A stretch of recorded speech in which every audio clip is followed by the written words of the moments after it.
البلاد هي العلا والمفخرة، والحسن فيها مطلب لن نخسره، والوصف فيها لو نطقت تلعثمت أوصافه فغدت خلاء مقفرة، والشعر فيها عاجز ومقصر، والنثر يرجو عفوها والمعذرة، والمجد فيها خط فخرا شامخا بسيوفه وليوثه بالمحبرة. كل المدائن لو ذكرت خصالها لجننتم وجنونكم لن أنكره، لكن من صاغ الجمال بروعة وبقدرة فاقت حدود المقدرة، وبنى السماء وجل فردا في العلا، جعل الجمال وسره في أسمره.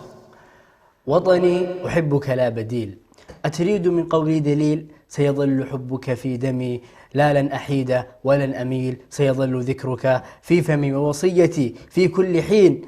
حب الوطن ليس ادعاء، حب الوطن حمل ثقيل، ودليل حبي يا بلادي ينمو مع الزمن الطويل، فأنا أجاهد صابرا لأحقق الهدف النبيل، قسما بمن رفع السماء ألا أفرط في الجميل.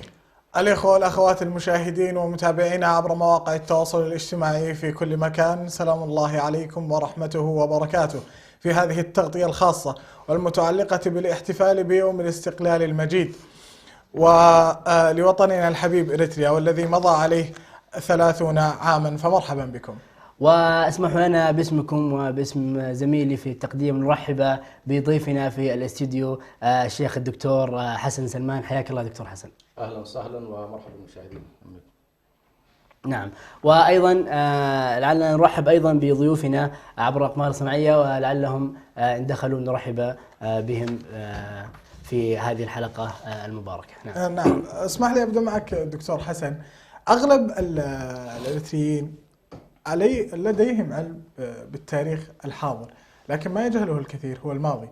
فلعلك لو تحدثنا قليلا عن إريتريا القديمة، والتي هي أول دولة في العالم دخلت الإسلام بعد مكة المكرمة، لو توضح لنا هذا في جزئية. بسم الله الرحمن الرحيم، الحمد لله رب العالمين، والصلاة والسلام على رسول الله الأمين وعلى آله وصحبه أجمعين.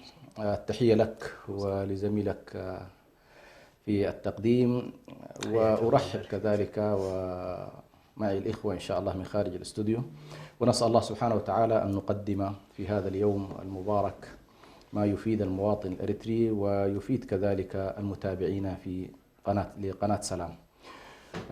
وقبل أن نبدأ حقيقة أهنئ الشعب الإريتري بكافة أطيافه في داخل إريتريا وخارجها بهذا اليوم الوطني العظيم، وهو يوم استقلال إريتريا.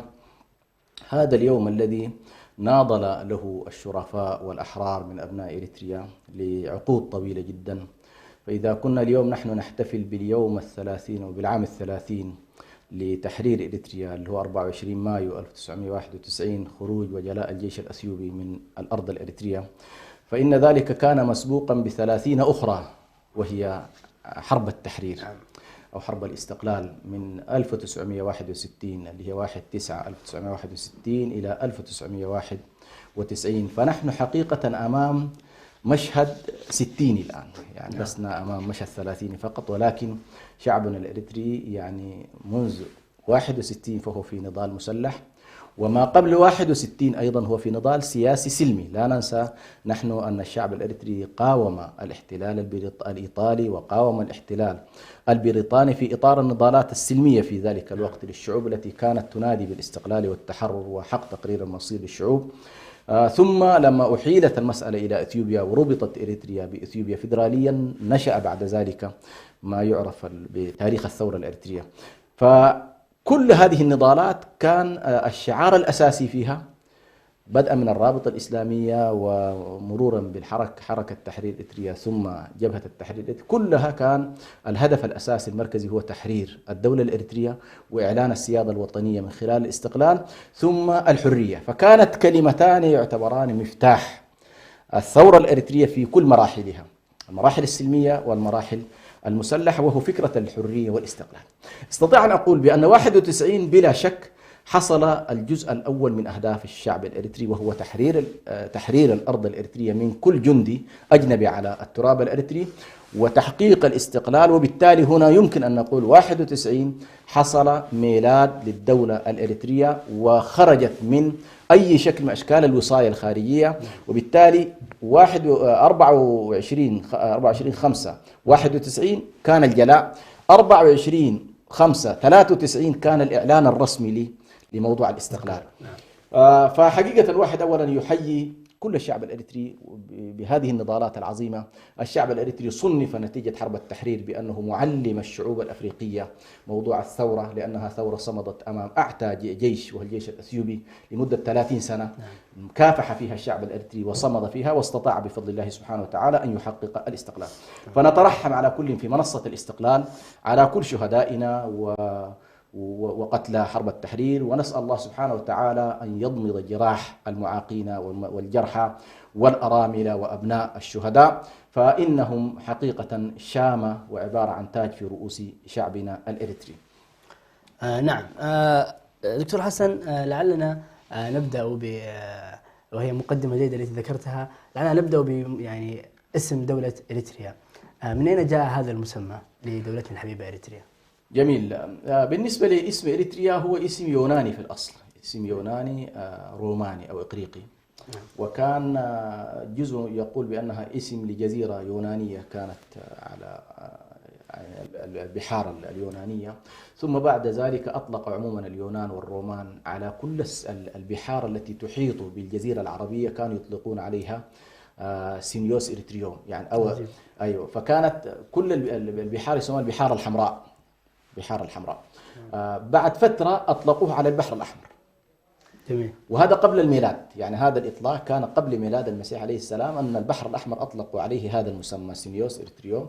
ثم لما جاء الإيطاليون إلى إريتريا 1889 أو 95 رأوا بأن هذه المنطقة وفق الإرشيف الذي لديهم، الإرشيف اليوناني والإرشيف الغربي بشكل عام، أنها هي يتناسب معها هذا. فأول من أطلق اسم مستعمرة إريتريا وخرج مرسوم بريطاني من مرسوم إيطالي هو من الإيطاليين، أطلقوا هذا الاسم على إريتريا. لكن في تاريخنا الإسلامي هذه المنطقة كانت تعرف ببلاد الحبشة.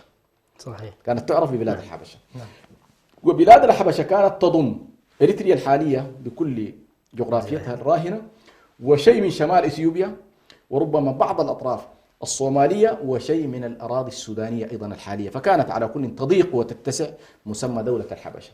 وبالتالي نلاحظ أن أرض الحبشة كانت معروفة عند المسلمين الأوائل، وكان الملك الذي يحكم في فترة وجود النبي صلى الله عليه وسلم، بعثة النبي صلى الله عليه وسلم، هو النجاشي المعروف، كان يحكم شمال إثيوبيا وإريتريا الحالية. فوجه النبي صلى الله عليه وسلم لمعرفته بهذه الأرض وهذه البقعة من الديار. وطبعا وقتها لا نستطيع أن نقول دولة إريتريا، ولكن نقول هي كان وقتها تسمى إمبراطورية الحبشة. كانت عبارة عن إمبراطوريات، والإمبراطورية الحبشية كانت من أقوى الإمبراطوريات، وعلى رأسها كان في ذلك الوقت النجاشي. فعلى كل وجه النبي صلى الله عليه وسلم أصحابه إلى أن يذهبوا إلى هذه الأرض، وقال إن بها ملكا لا يظلم عنده أحد وهي أرض صدق. فوجه النبي صلى الله عليه وسلم أصحابه إلى أرض الحبشة، ووطئت أقدام أصحاب رسول الله صلى الله عليه وسلم من أوائل المناطق التي وطئتها منطقة مصوع، وفيها طبعا من الآثار اللي هو مسجد الصحابة رضوان الله عليهم. وبعدها اتجهوا إلى الهضبة الحبشية عموما اللي كان فيها وقتها النجاشي، يعني فكانت معروفة على كل. ثم بعد ذلك طبعا يعني تطورت الحالة في الدولة الأموية، صارت جزء من أطراف الدولة الأريترية الحالية اللي هي منطقة مصوع تحديدا. حصلت فيها ولاية كانت تسمى ولاية باضع، وكان عليها من الولاة الأمويين. ثم بعد ذلك تطورت كذلك في مرحلة الدولة العباسية، وإلى أن تطورت بعد ذلك في الدولة التركية، الدولة العثمانية.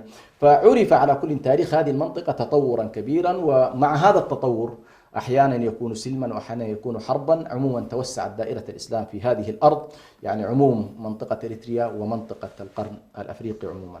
فعلى كل تاريخيا الاسم هو الحبشة، لكن مسمى إريتريا بهذا الاسم هو عبارة عن إعلان إيطالي لمستعمرة غربية في ذلك الوقت. نعم. طيب في سؤال آخر دكتور حسن، استنادا على ما ذكرت في قضية النزاعات والخلافات، لماذا تتعرض بلادنا الحبيبة دائما على مدى استمرار الوقت يعني للنزاعات والصراعات وما إلى ذلك؟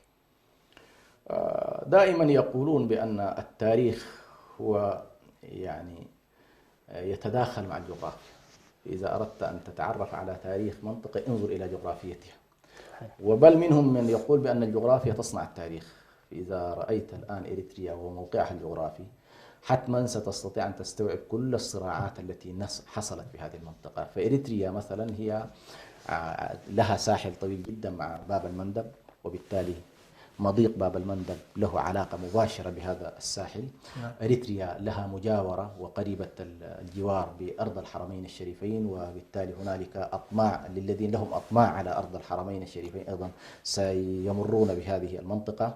إريتريا أيضا فيها موارد وتشكل يعني موارد كبيرة جدا، سواء كانت موارد معدنية أو كانت موارد طبيعية أو حتى الموقع الجغرافي الذي تحدثت عنه. فبالتالي الإمبراطوريات عموما كانت تحرص على أن تتواجد في هذه، ونحن إلى يومنا هذا نلاحظ بأن الدول الكبرى تحرص أن يكون لها قواعد عسكرية مثلا على هذه المنطقة، سواء كان في جيبوتي أو كان في إريتريا. فعموما هي الجغرافيا تلعب دور كبير جدا في هذه المنطقة. أضف إلى ذلك هنالك أيضا عامل آخر، وهو أن إريتريا كدولة لو نظرنا إليها الآن مقارنة مع محيطها تعتبر دولة صغيرة. أنت أمام دولة كبيرة إثيوبيا وأمام دولة كبيرة السودان مثلا، مع أن السودان لم تكن له أطماع عموما تجاه إريتريا، لكن ظلت إثيوبيا تاريخيا لها أطماع على هذه المنطقة باعتبار أن إريتريا تحول بينها وبين البحر. وبالتالي لا يمكن للدولة الأثيوبية، أو هكذا كانت تفكر عموما الإمبراطورية الأثيوبية، أن والله لا بد أن يكون لها موطئ قدم على البحر، وإريتريا تحول بين هذا الوضع. فعموما هذه العوامل مجتمعة كانت تشكل دوما الهجمات على هذه المنطقة. فالبرتقاليون مثلا دائما كلما أرادوا أن يحيطوا بالجزيرة العربية لا بد أن يسيطروا على إريتريا. الأحباش إذا أرادوا أن يقتربوا من البحر لا بد أن يحتلوا إريتريا، وهكذا. إيطاليا طبعا باعتبارها كانت آخر دولة من دول الاحتلال الغربي، لم يبقى أمامها في ذلك الوقت إلا الصومال وإريتريا وليبيا، فكان من أواخر، يعني سبقتها بريطانيا، سبقتها فرنسا، سبقتها الدول الأوروبية في مختلف المواقع. فكان آخر دولة احتلال على المنطقة هي كانت إيطاليا، فكان نصيبها على كل إريتريا.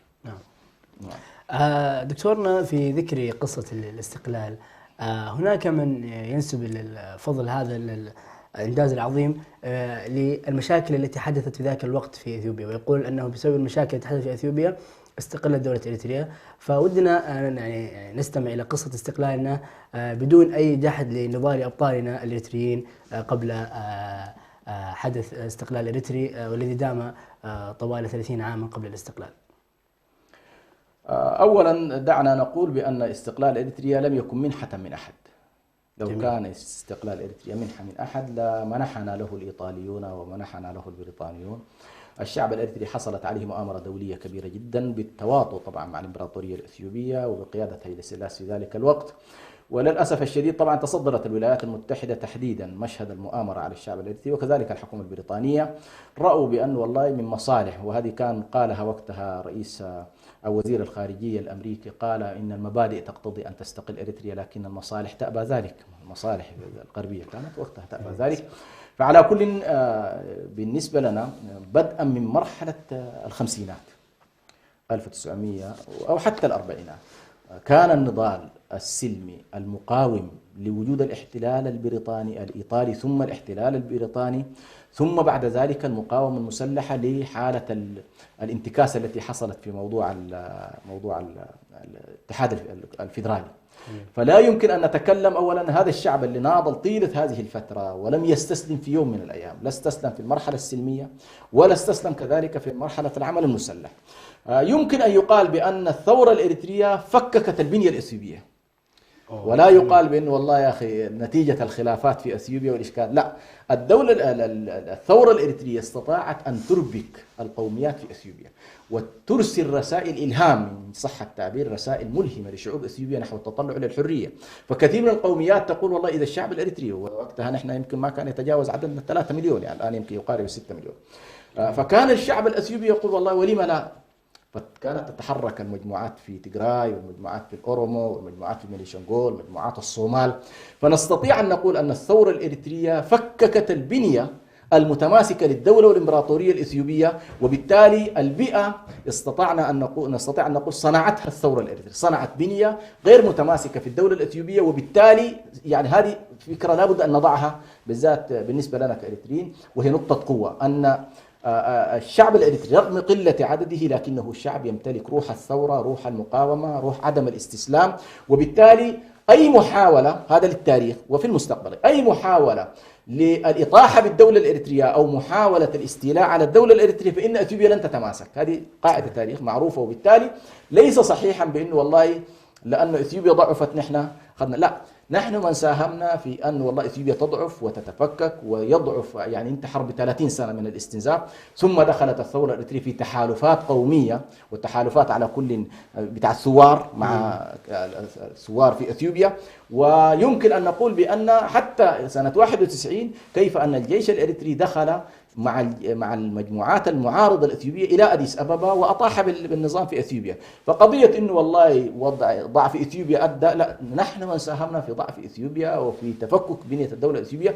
وبالتالي استطيع نقول بأن الحرية في إريتريا والاستقلال في إريتريا هو كان مهره دماء ومهره أشلاء ومهره تضحيات. بناء على هذه التضحيات بفضل الله سبحانه وتعالى تحقق الاستقلال. وهذه حقيقة قصة وطن كامل، صعب جدا أنه نحن الآن في ساعة وساعتين يمكن نتكلم فيه، لكن ليس صحيحا أن ينسب أنه الأمر والله لا، هي تضحيات وهو صمود وهو تراكم لنضالات بدأت من الخمسينات وما قبل الخمسينات إلى أن وصلنا في التسعينات لتعلن الدولة الإريترية. طيب الحديث بقية دكتور حسن، والحديث معك ذو شجون. مستمعينا الأكارم في كل مكان، فاصل قصير ونعاود اللقاء مرة أخرى.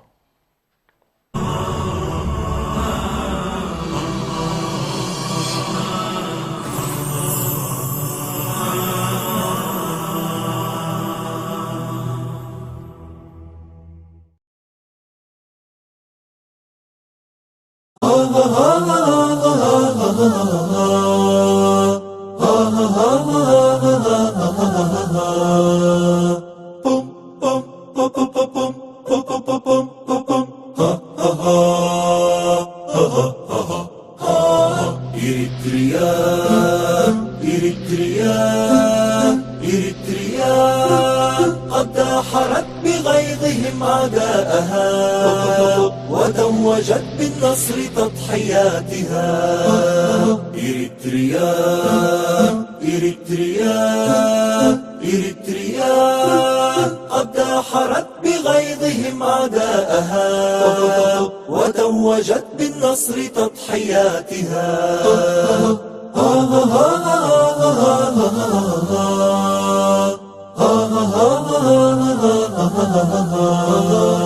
مع الأعداء قد مرت من عهود، غدا اسمها معجزة الصمود، فخر المكافحين إريتريا قد برهنت أن العلا لها. إريتريا إريتريا تبوأت مكانها بين الأمم بإصرارنا الذي جنى التحرير. سننجز البناء والتعمير لتزدهر وتلبس الوقار. تعهدنا أن تسمو إريتريا إريتريا إريتريا تبوأت مكانها بين الأمم. إريتريا إريتريا تبوأت مكانها بين الأمم.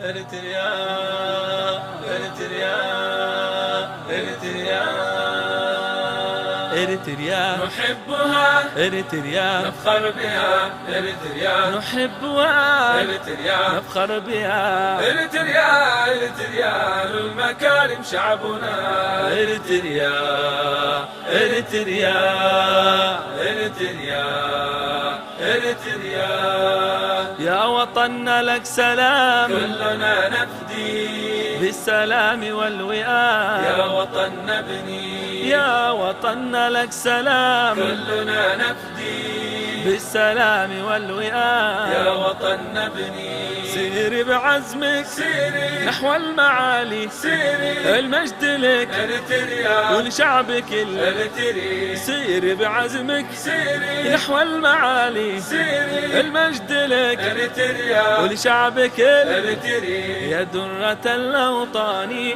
حبك من الإيمان غالي فداك الغالي يا دم في شرياني يا درة الأوطان حبك من الإيمان غالي فداك الغالي يا دم في شرياني يا دم في شرياني إريتريا نحبها إريتريا نفخر بها إريتريا نحبها إريتريا نفخر بها إريتريا إريتريا المكارم شعبنا إريتريا إريتريا إريتريا إريتريا هذا التراب الطائر من الطليعة الساحل بساحل كل ميناء الخير كله زاخر هذا التراب الطائر من الطليعة الساحل بساحل كل ميناء الخير كله زاخر نفخر بكل شباب يزرع أمل بترابك يسكن جمال الدنيا في قمتك نفخر بكل شباب يزرع أمل بترابك يسكن جمال في قمتك غنى الجمال وابدع في أسمرة ومصوع وكرن ودندع ودهلك ومن دفر أروع وأروع غنى الجمال وابدع في أسمرة ومصوع وكرن ودندع ودهلك ومن دفر أروع وأروع أروع أروع أروع إريتريا نحبها إريتريا نفخر بها إريتريا نحبها إريتريا نفخر بها إريتريا إريتريا المكارم شعبنا إريتريا إريتريا إريتريا إريتريا إريتريا إريتريا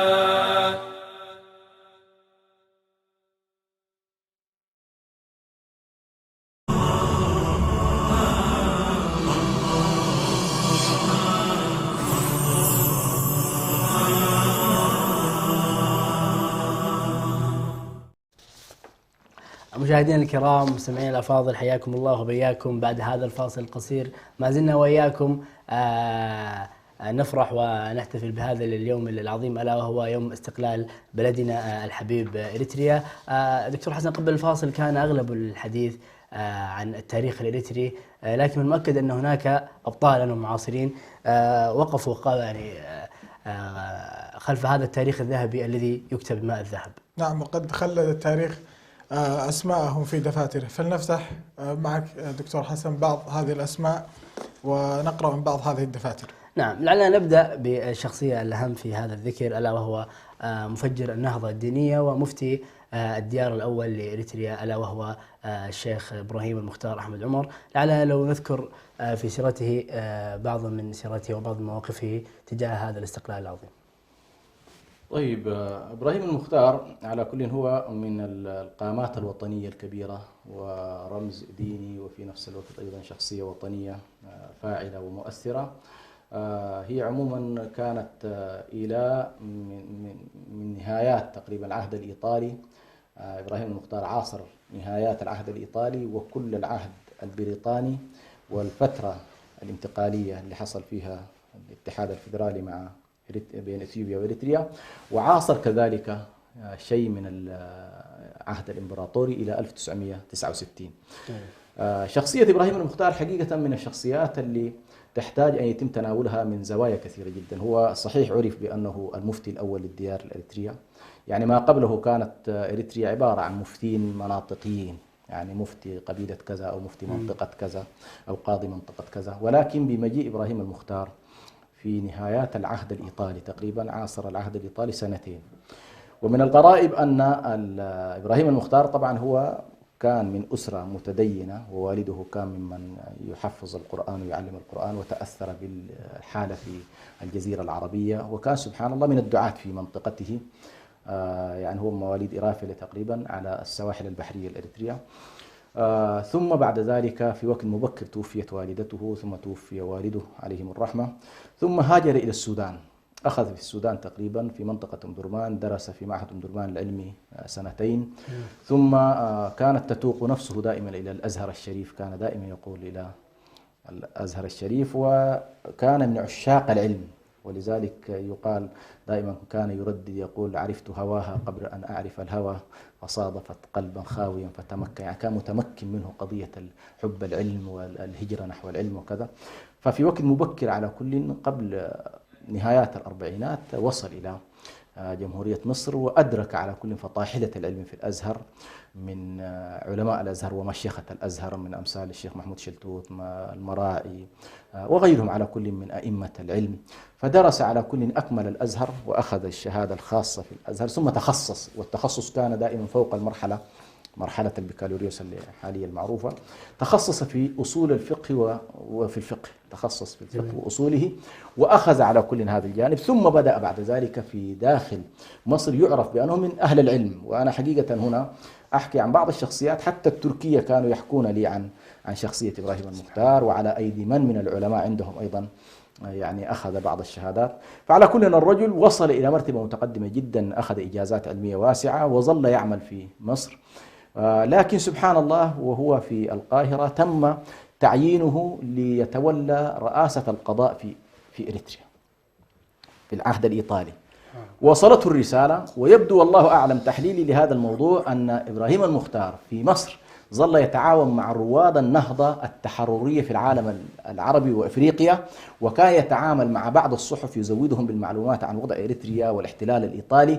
فيقال بأنه أرهق الإيطاليين من خلال الصحف، فالحكومة الإيطالية ظلت تطالب البريطانيين والمصريين في ذلك الوقت بإيقاف إبراهيم المختار.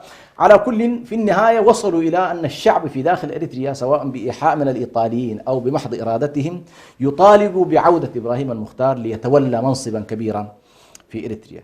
فهو طبعا ما كان يريد، حقيقة كان كاره للعودة في ظل الاحتلال الإيطالي، لأنه كان يرى بأنه محتاج أنه يكشف حالة الاحتلال وكذا. وأخيرا على كل رضي بشروط أن يعطى مساحات من الاستقلالية والصلاحية وكذا. فعلى كل تم القبول له، ووصل إلى إريتريا في 1941، يعني 41-42 في العهد الإيطالي. تولى في البداية ليس الإفتاء، تولى في البداية القضاء.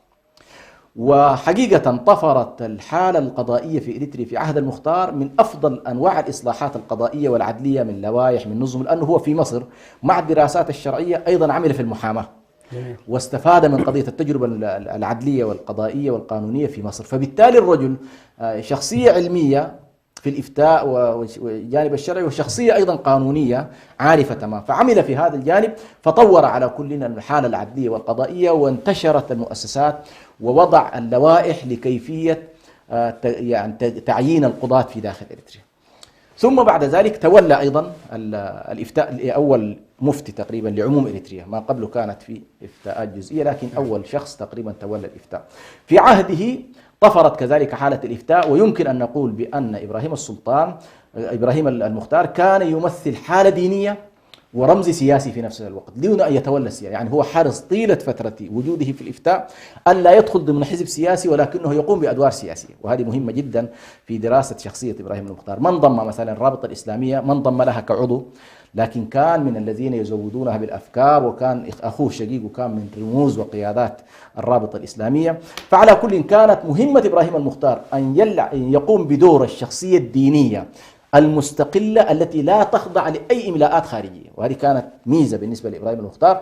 فكان يرفض تدخلات البريطانيين، تدخلات الإيطاليين، تدخلات الأثيوبيين. يعني أنت تصور إمبراطور هيلي سلاس أن يقف شخص ديني مثلا أمامه، هذه كانت من القضايا اللي تحسب على كل لإبراهيم المختار. طور الحالة الدينية، طور الحالة القضائية. في عهده اتسعت المساجد، يمكن في فترة إبراهيم المختار بني أكثر من 30 مسجد في عموم إريتريا.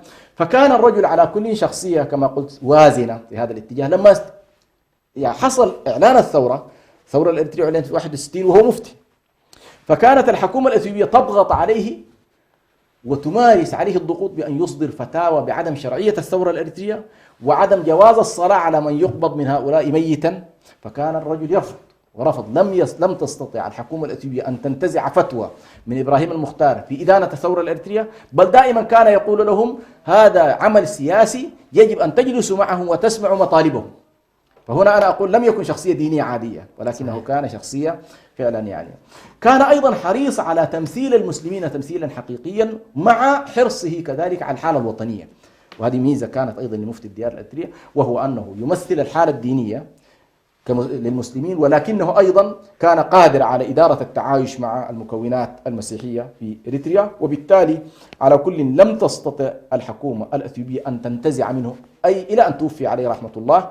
وعلى كل هنالك الكلام كثير جدا في وفاته، هل كان وفاة طبيعية أم أن هنالك على كل يعني محاولة تخلص من هذه الشخصية الدينية الوطنية في إريتريا. فعلى كل نسأل الله سبحانه وتعالى أن يرحمه ويغفر له ويحسن إليه. ترك موروثا علميا كبيرا جدا، نأمل إن شاء الله أن تتمكن عموما المؤسسات والروابط الدينية من إخراج هذه الكتب. له كتب في الجوانب الدينية خاصة أصول الفقه والفقه، له عدد كبير، يعني بعضها يدرس كان في الأزهر الشريف يعني كمناهج تقريبا في الأزهر، وبعضها كان عبارة عن مذكرات ذات طابع اجتماعي وذات طابع سياسي وتجربة شخصية. فالرجل له موروث على كل كبير جدا. نتمنى أن هذا الرجل يجد حظه من التغطية العلمية والتكريم الذي يليق به وبأسرته. شاكر لك هذا الطرح الجميل دكتور حسن، واسمح لي باسمك واسم أخي عبد الرحمن واسم البرنامج نرحب بضيفنا عبر الأقمار الصناعية البروفيسور جلال الدين محمد صالح. مرحبا بكم سعادة البروفيسور.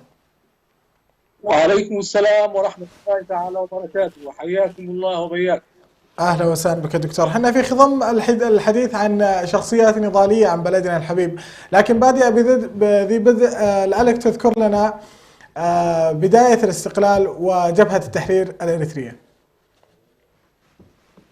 بسم الله الرحمن الرحيم، وصلى الله وسلم على نبينا محمد وعلى آله وصحبه أجمعين. أما بعد، فالثورة الإريترية بدأت عام 1961، وتأسست هذه الثورة نتيجة الغدر والخيانة التي قام بها الإمبراطور هيلي سلاس حين ضم إريتريا قسرا إلى إثيوبيا واعتبرها جزءا لا يتجزأ من إمبراطوريته. وهذا كان خلاف الاتفاقية الفيدرالية، إذ ارتبطت إريتريا بإثيوبيا فيدراليا، الدولة لها حكم ذاتي فيدرالي في داخل الإمبراطورية الإثيوبية، ولكن الإمبراطور هيلي سلاس غدر بهذا القرار وجعل من إريتريا مجرد ولاية من ولايات إمبراطوريته.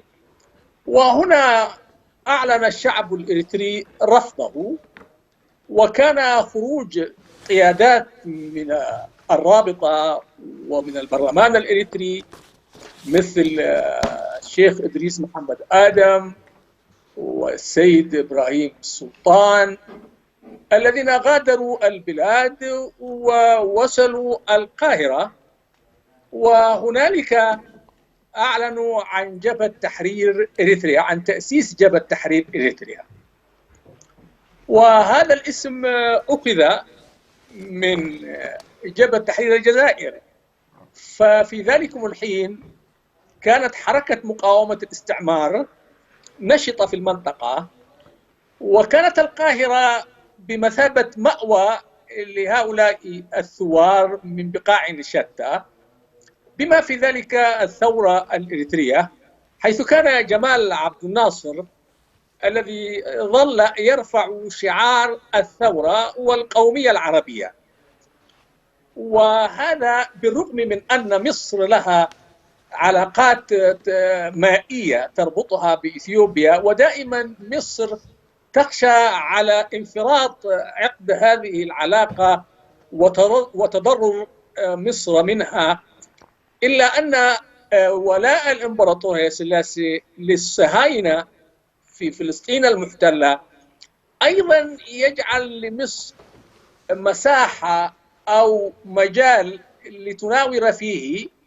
وكانت من هذه المناورة تأسيس جبهة تحرير إريتريا، لأن مصر أيضا تريد أن ترسل إلى الإمبراطور هيلي سلاسي بأن لها أوراق ضغط يمكن أن تستخدمها إذا ما مضى الإمبراطور هيلي سلاسي في مزيد من تمتين العلاقات مع الكيان الصهيوني، وتآمر معه على الإضرار بمصر بأي نوع من أنواع الحجر المائي أو الحجز المائي عن مصر، كما هو حاليا الآن المشكلة القائمة بين مصر. فتأسست جبهة تحرير إريتريا في القاهرة، وكان من مؤسسيها الشيخ محمد آدم إدريس والسيد إبراهيم السلطان، ثم بعد ذلك أيضا لحق بهم عثمان صالح سبي وقيادات أخرى لا تحضرني أسماءهم الآن، فهؤلاء أبرز من يحضرني الآن أسماءهم. ثم في 61 بدأ الكفاح المسلح، وكان قبل تأسيس جبهة تحرير إريتريا حركة تحرير إريتريا، إلا أن حركة تحرير إريتريا لم يكن في برنامجها التحرري حمل السلاح وإعلان الكفاح المسلح، وكانت تعمل من خلال خلايا في داخل إريتريا، وإلا أنها اضطرت بعد ذلك بعدما أعلنت جبهة تحرير إريتريا أن تخرج مجموعة لإعلان الكفاح، وفي النهاية استقر الأمر لجبهة تحرير إريتريا، حتى أن أفراد الحركة جزء منهم انضموا لجبهة تحرير إريتريا. وكانت أول طلقة أطلقت من داخل الساحة الإريترية بجبل أدال بقيادة الشهيد حامد إدريس عواته، الذي أطلق الشرارة الأولى للثورة الإريترية بقيادة جبهة تحرير إريتريا. وبدأت هذه الجبهة باتباع خطة في عملها العسكري تأثرت في ذلك بالثورة الجزائرية أيضا، فأخذت نظام المناطق وقسمت إريتريا إلى مناطق، إلا أن هذه التجربة لاحقا أثبتت عدم جدواها وسببت إشكاليات كما يقول مؤرخو الثورة الإريترية، مما جعل الثورة تعدل عنها إلى خطة عسكرية أخرى ووحدة لجميع المناطق والعمل العسكري بالشكل المغاير الذي كان عليه في فترة تقسيم المناطق. نعم. عودا على البدء فيما كنا نذكره سعادة البروفيسور واستكمالا لحديثنا، يقول أحد الشعراء: آلاء جهدك جمة وعديدة للشعب إخلاص وحسن بلاء. هذه الكلمات قيلت في أب الشهداء الإريتريين الشهيد عبد القادر كبيري، والذي كان من أقواله لطلاب المدارس: إن الاستقلال لآت عاجلا أو آجلا فلا بد منه فاستعدوا له، وقد كان ما قال. فلعلنا يا سعادة البروفيسور نلهل بشكل مختصر عن سيرته، تفضل.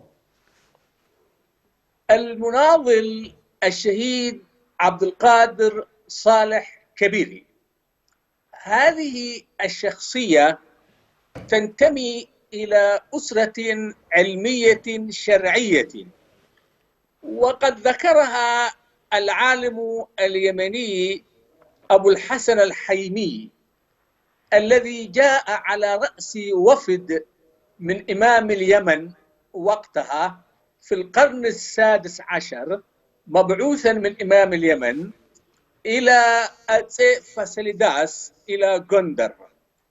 وكتب هذا العالم اليمني كتابه سيرة الحبشة، وانتقل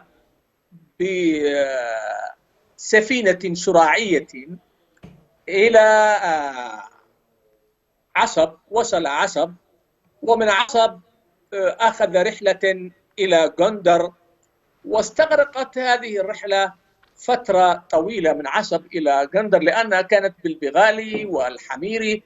استمرت قرابة شهرين فيما أذكر، أو شهر تقريبا، لست متأكدا. وسرد لنا ما رآه وما شاهده وعادات الشعوب وتقاليدها، إلى أن قال لنا أنه في طريقه إلى غندر تعرف بأسرة آل كبيري، وهي أسرة شرعية يقول على مذهب الشافعي. ويبدو أن هذه الأسرة كانت لها علاقات مع إمامة اليمن، فيقول حملنا بهدية من إمام اليمن إلى هذه الأسرة، وذكر منها شخصين من كبار الأسرة، ويقول سلمناهما الهدية من إمامنا المتوكل فلان بن فلان، أنا لا أحفظ اسمه الآن. من هذه الأسرة ينحدر الشهيد عبد القادر صالح كبيري، وهي تحمل لقب كبيري، ولعل هذا اللقب جاي من اسم كبير، اسم لقب كبير يعني العظيم، عبد القادر كبيري. وهذا الرجل يعتبر من أنشط قيادات الرابطة الإسلامية في العمل السياسي الإريتري، وقد حضر مؤتمرها الذي عقد في كرن، وكان يشار إليه بالبنان، وأيضا سكن في كرن وتزوج منها، وله ابنة ما زالت فيما أذكر الله أعلم إن لم تكن قد توفيت في أمريكا، ومرة جاءت هنا في الرياض وحضرت حفلة تكريم أبيها. هذا الرجل المناضل الذي حمل هذه القضية حملها بكل إيمان وبكل إخلاص من أجل أن ينال الشعب الإريتري قضيته العادلة. وهذا الشعب كان يحمل هذه القضية من أجل أن يجد فيها حريته الدينية والثقافية والاجتماعية والاقتصادية، لأنه كان يرى المسلمين في إثيوبيا مضطهدين من الأباطرة ومن الإمبراطور حيلة سلاسي بالذات، فكان يخشى أن يكون إلحاق إريتريا بإثيوبيا ينعكس على الوضع الثقافي والاقتصادي كما ينعكس على الوضع السياسي. إضافة إلى ذلك أن إريتريا لم تكن في أي فترة من فتراتها التاريخية جزءا من إثيوبيا، وأنها كانت مستعمرة إيطالية لا علاقة لها بإثيوبيا أبدا، وهذا يعطيها حق أن تكون دولة مستقلة.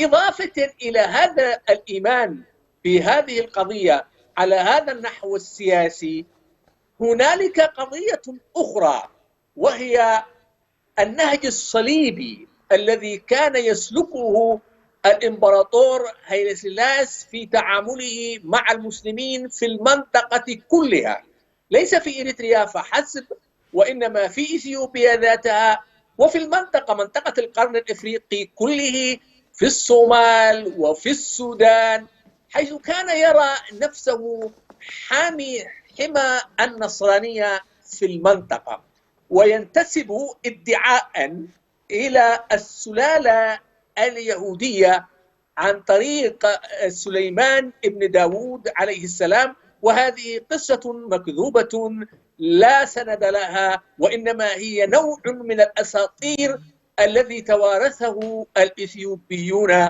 وابتدعوه من عند أنفسهم.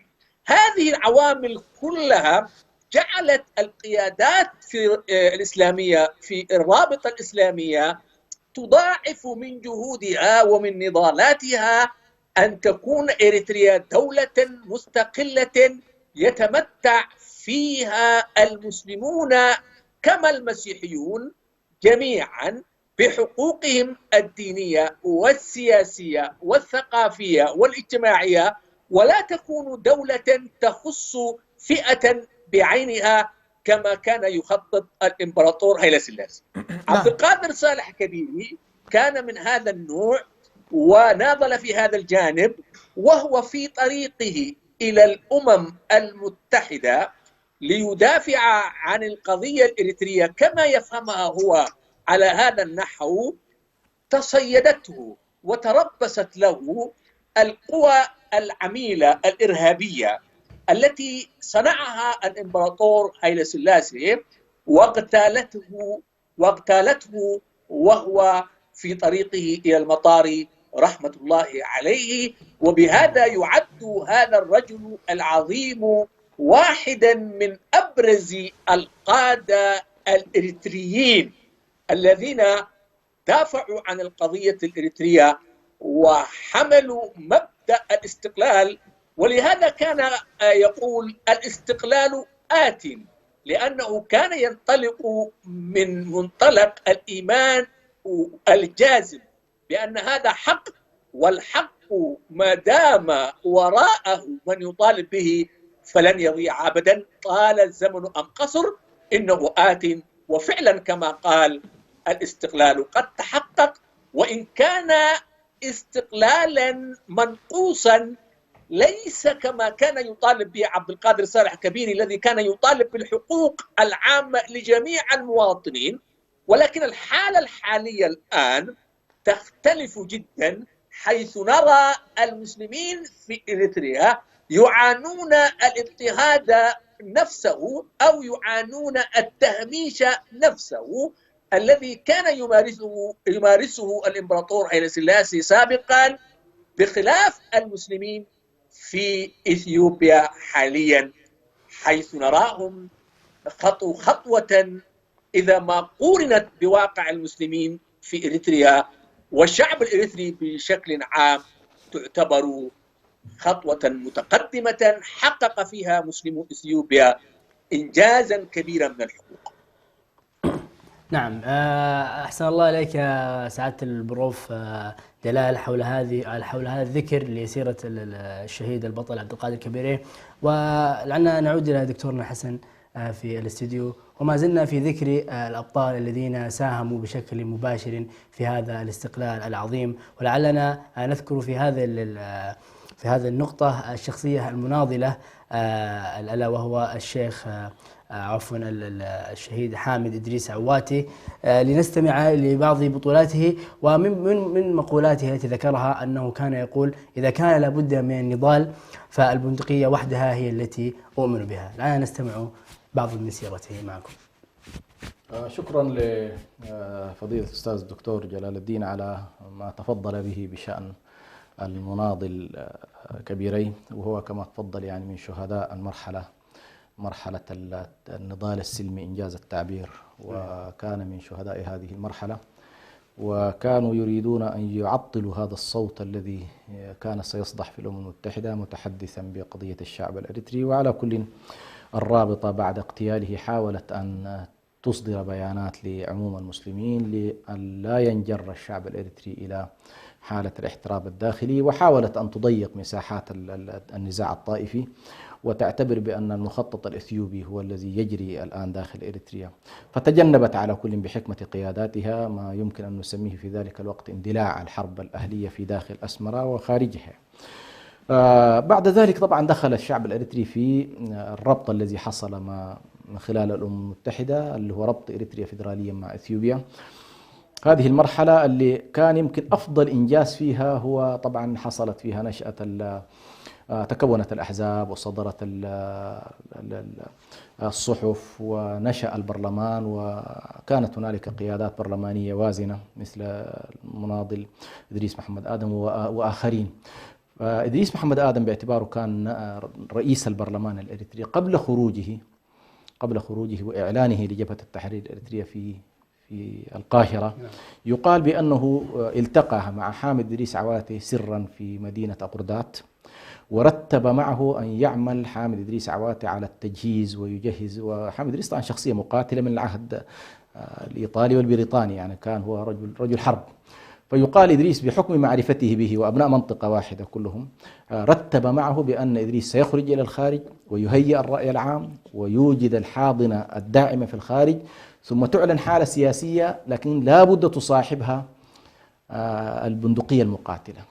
وكانت هنالك ترتيبات على كل ما بين حامد إدريس عواتي وكذلك القيادات الإريترية اللي كانت في الأرطة الشرقية السودانية، اللي هو في الجيش السوداني كان في عدد كبير جدا، ومن هؤلاء طبعا حامد إدريس عواتي تواصل مع هذه القيادات التي يعرفها، وخرجت عدد من القيادات من الجيش السوداني إلى داخل إريتريا والتحقت بحامد إدريس عواتي. فكان يعني إعلان جبهة التحرير الإريترية مرتبط بالرصاصة الأولى من حامد إدريس عواتي في منطقة جبل أدار. حامد إدريس عواتي شخصية معروفة بشجاعته، معروفة ببطولاته، معروفة بخبرته العسكرية. يقال بأن الحكومة الأثيوبية بمجرد أن سمعت بخروج حامد إدريس عواتي أدركت بأن إريتريا بدأت تدخل في خط جديد، وقبلها طبعا كان في حركة تحرير إريتريا شغالة بشكل سري سلمي تسعى إلى ربط الإريتريين من الناحية السلمية، وكانت تراهن على وجود عدد كبير جدا من الشرطة الإريترية، فكانت تريد أن تحدث انقلاب ولم تكن تفكر في منطقة الثورة المسلحة. هذا الخلاف تقريبا الجوهري ما بين حركة التحرير الإريترية وما بين جبهة التحرير الإريترية. جبهة التحرير راهنت على حرب طويلة المدى اللي هو حرب التحرير وإعلان الكفاح المسلح، وتولى هذا الموضوع حامد إدريس عواتي ومعه نخبة حقيقة من المناضلين. أذكر منهم مثلا في ذلك الوقت كان طاهر سالم يكاد يكون الرجل الثاني، أيضا أبو طيارة كان من القيادات أيضا العسكرية، عمر إزاز من القيادات العسكرية، أبو رجيلة من القيادات العسكرية. يعني على كل أحيطت به نخبة من المجموعات العسكرية التي شاركت في الجيش السوداني والتحقت بعد ذلك بخبراتها بمعرفتها، التحقت بحامد إدريس عواتي.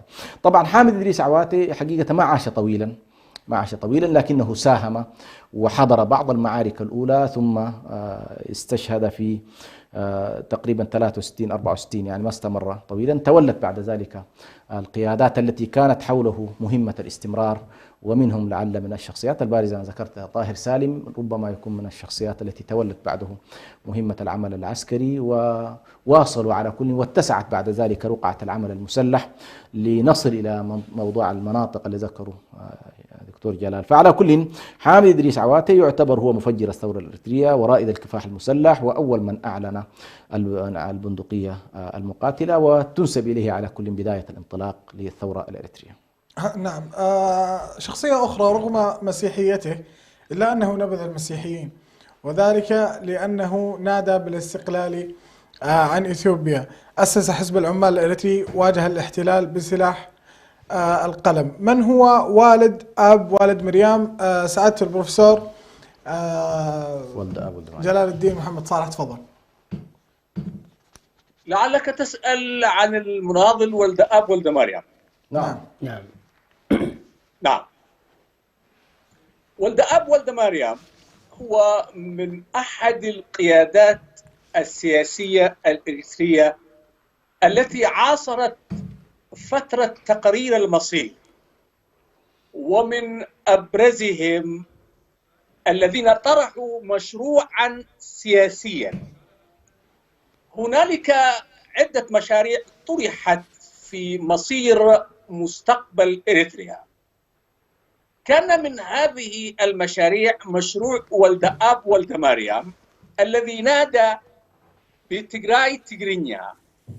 وتجراي تجرينيا هو ضم إريتريا، كل إريتريا إلى كل تجراي مفصولة عن إثيوبيا، يعني ضم كل إريتريا إلى كل تجراي مفصولا عن إثيوبيا، وتقوم دولة تجراي تجرينيا. هذا الذي ناضل أو دعا إليه المناضل ولد آب ولد مريم وطرحه مشروعا سياسيا، إلا أنه وجه بمشروع آخر من الفئة العقائدية التي ينتمي إليها، وهو يرأسه تدلا بايلو. هذا المشروع وهو الانضمام إلى كل إثيوبيا، كل إريتريا إلى كل إثيوبيا تحت التاج الإمبراطوري. هنالك مشروع ثالث هو مشروع الرابطة، وهو استقلال إريتريا كما أوجدها المستعمر الإيطالي، كما صنعها المستعمر الإيطالي، مفصولة عن كل إثيوبيا وكل السودان. وهنالك مشروع رابع وهو تقسيم إريتريا أو قيام دولة البجا. هذه المشاريع اللي كانت طرحت، الذي نجح منها وحقق على أرض الواقع هو مشروع الانضمام كل إريتريا إلى كل إثيوبيا. وفي هذا الصراع السياسي تعرض ولد آب ولد مريم لمحاولة الاغتيال. اغتيل عبد القادر صالح كبيري، وجرت محاولة اغتيال ولد آب ولد مريم، فخرج من إريتريا مهاجرا إلى القاهرة، والتحق بجبهة تحرير إريتريا، وأصبح ضمن قيادات جبهة تحرير إريتريا. إلا أنه لم يكن مقتنعا بمسار الجبهة، وكان يراها أنها تنتمي إلى جهة عقائدية محددة، هي جهة المسلمين.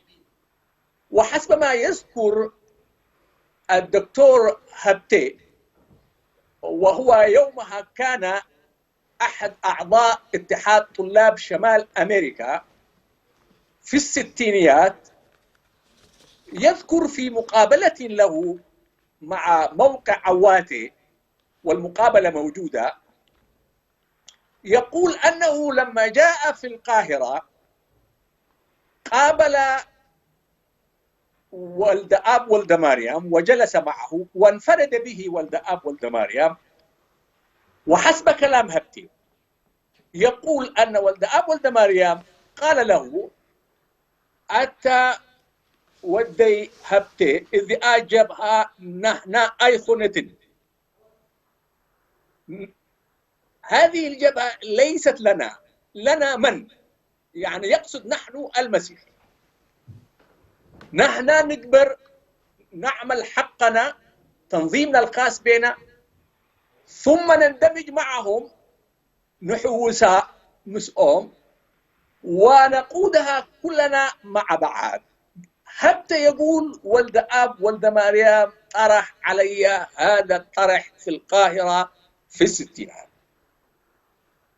وعندما حصلت انقسامات في داخل جبهة تحرير إريتريا بين قيادة رئيس محمد آدم وعثمان صالح سبي، ولد آب ولد مريم انحاز إلى عثمان صالح سبي ضمن قوات تحرير شعبية البعثة الخارجية، وبعد ذلك تطور الأمر عندما تأسست قوات التحرير الشعبية ونمت قوات التحرير الشعبية، وبعد ذلك حدث انفصال مجموعة الجبهة الشعبية، قوات التحرير الشعبية انفصل، حصل فيها انشقاق. طبعا قوات التحرير الشعبية أيضا هي تتكون من مجموعة سلف نات ومن مجموعات أخرى، وسلف نات كان يقودها أسياس أفورقي، اندمجت مع قوات التحرير الشعبية وكانت تسمى قوات التحرير الشعبية ألف وقوات التحرير الشعبية باء، وشكلت قوة تنظيمية وواجهت الجبهة. وأنا لا أريد أن أدخل في هذا المجال لأنه سيأخذ مننا وقت، وإنما نسرده كتاريخ باختصار. ولد آب ولد مريم كان في هذا الصراع مع عثمان صالح سبة، ثم بعد ذلك أيضا لما قيادة الجبهة الشعبية، قيادة قوات التحرير الشعبية، الحزب الشيوعي حزب الشعب الثوري الذي كان يقود قوات التحرير الشعبية، عندما اختلف مع عثمان صالح سبة ولفظ عثمان صالح سبة وتأسست الجبهة الشعبية لتحرير إريتريا، كان ولد آب ولد مريم من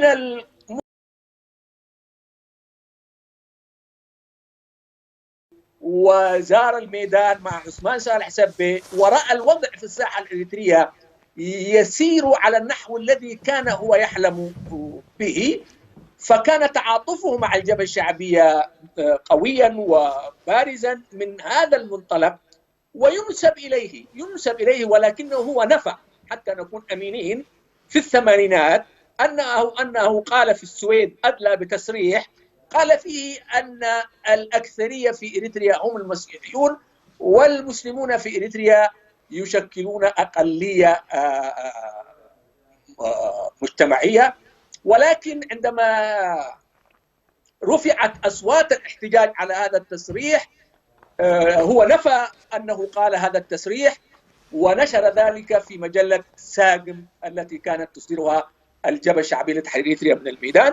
ثم بعد تحرير إريتريا دخل ولد آب ولد مريم أسمرة ووصل المطار واستقبل بحفاوة، وسجد على أرض المطار فرحا بهذا الاستقلال، لأنه ربما رأى فيه الاستقلال الذي يسير على ما كان يحلم به هو، واستقبل بالفشار العبابة وبالزغردة، وعاش هناك ومات هناك في أسمرة ودفن في أسمرة.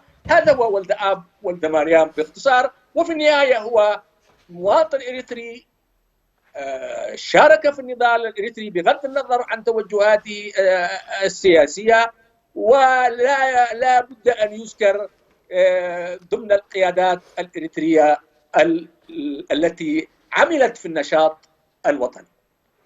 شكرا. نعم دكتور جلال أو سعادة البروف جلال الدين، نشكر لك هذه السيرة وهذا الطرح الذي يثبت أنه مهما حدث من اختلاف بين المسلمين والمسيحيين إلا أن حب الوطن ومصلحة الوطن تأتي فوق الجميع.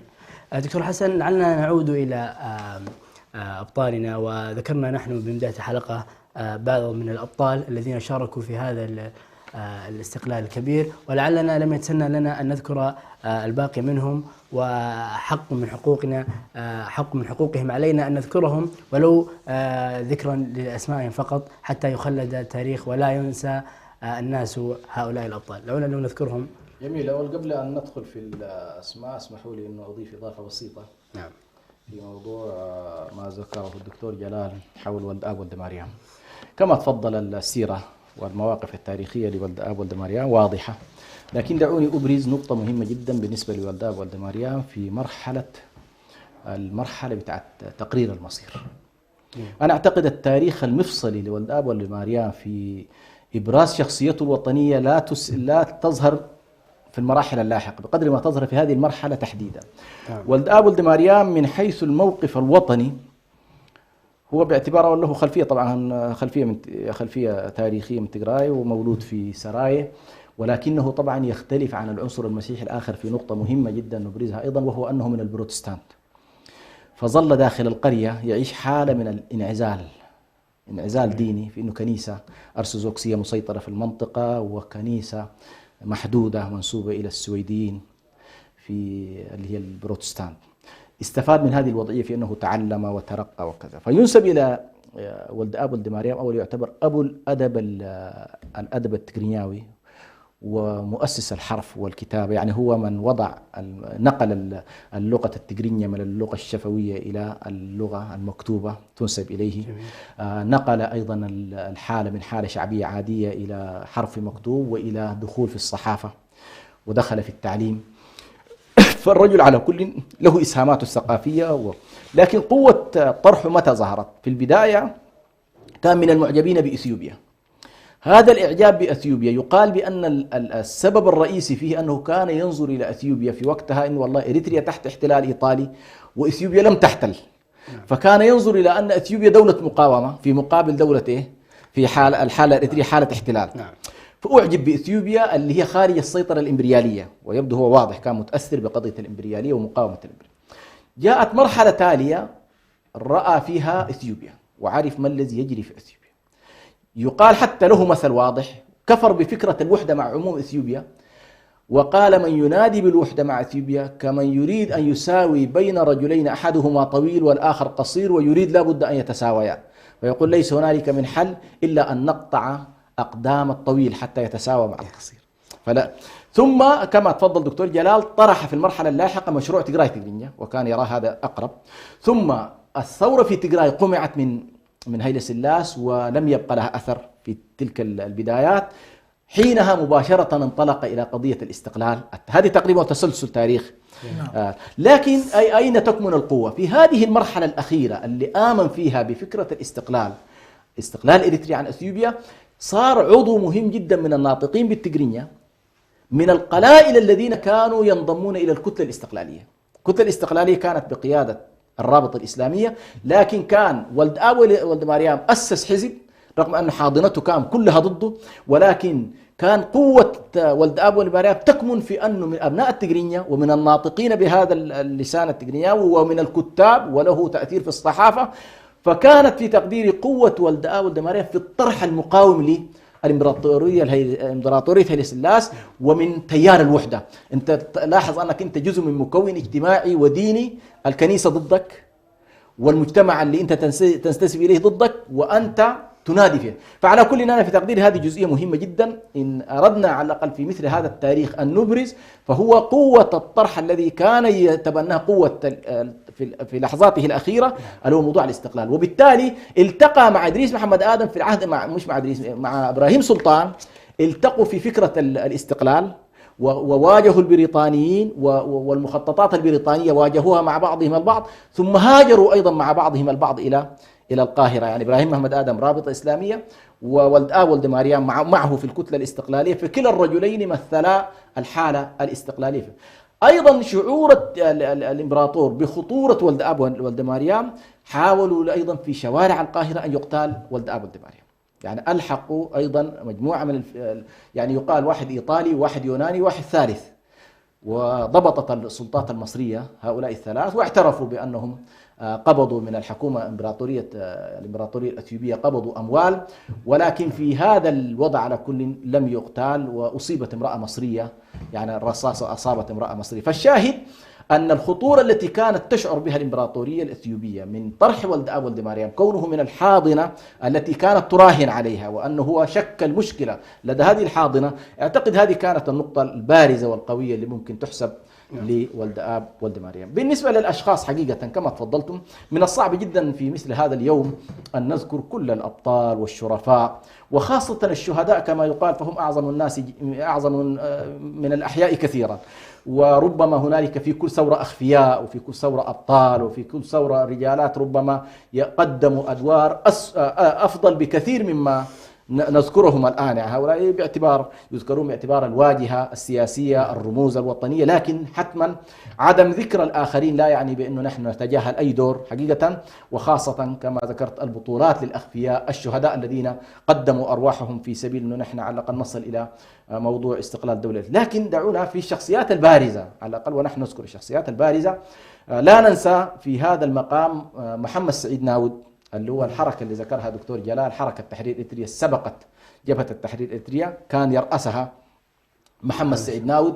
وظل على كل محمد سعيد ناود من الشخصيات الوطنية التي استمرت مع الثورة الإريترية إلى أن حصل التحرير، وظلت إسهاماته وكتاباته، خاصة كتاباته عن العروبة والإسلام في إريتريا، كان له دور كبير جدا في هذا الاتجاه، وهو من النوادر على كل الذين كان قلمهم سيالا في هذا الجانب.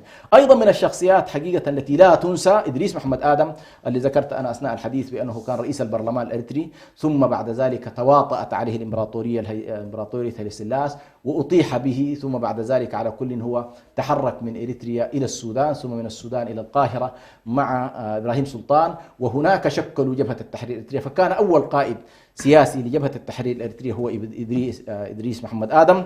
وإدريس محمد آدم حقيقة من الشخصيات التاريخية، أنا حقيقة تشرفت باللقاء به كثيرا، يعني كان مخزون حقيقة من المعلومات خاصة عن فترة بدايات جبهة التحرير، ثم وكذلك مرحلة الاتحاد الفيدرالي. أيضا من الشخصيات الوطنية التي يعترف بها الشعب الإريتري كله كرمزية، لعبت دور كبير جدا في العلاقات الخارجية في كسب الحالة العربية، عثمان صالح سبه. في كل فترات النضال كان على كل عثمان صالح سبه أيضا من الشخصيات التي أسهمت إسهامات كبيرة جدا في العمل الوطني، وخاصة في التعريف بالقضية الإريترية، في إنشاء مراكز في بيروت، في الكتابات، في إنشاء جهاز التعليم الإريتري في مرحلة لاحقة هو وأخوه.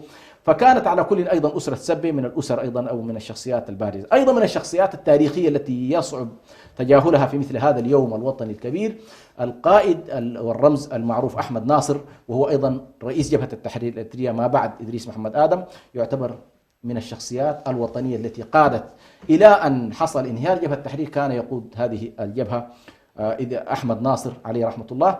ثم أيضا من الشخصيات الوطنية المعروفة والبارزة كذلك في جبهة التحرير، أيضا تولى قيادة الجبهة بعد أحمد ناصر عبد الله إدريس محمد، وهو كان رئيس المكتب العسكري لجبهة التحرير الإريترية. وكل ما نعرفه من معارك على كل في حرب التحرير إلى أن انهارت جبهة التحرير كان تحت قيادة عبد الله إدريس، ثم بعد ذلك تحول إلى أن يكون القائد السياسي لجبهة التحرير الإريترية. حقيقة الموضوع يطول، يعني الحديث عن الرموز حديث طويل وحديث ذو شجون، ولكن أنا أكتفي على كل بهذه الأسماء باعتبارها كانت أسماء بارزة، وإلا فهنالك أيضا عبد القادر جيلاني من الشخصيات التي قادت أيضا العمل الوطني في بعض المحطات. يعني سعادة البروفيسور جلال الدين محمد صالح، إذا عندك تعقيب على ما ذكره الدكتور حسن في قضية أبرز المناضلين، تفضل.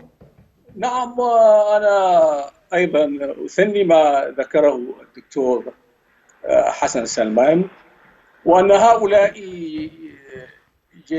جميعهم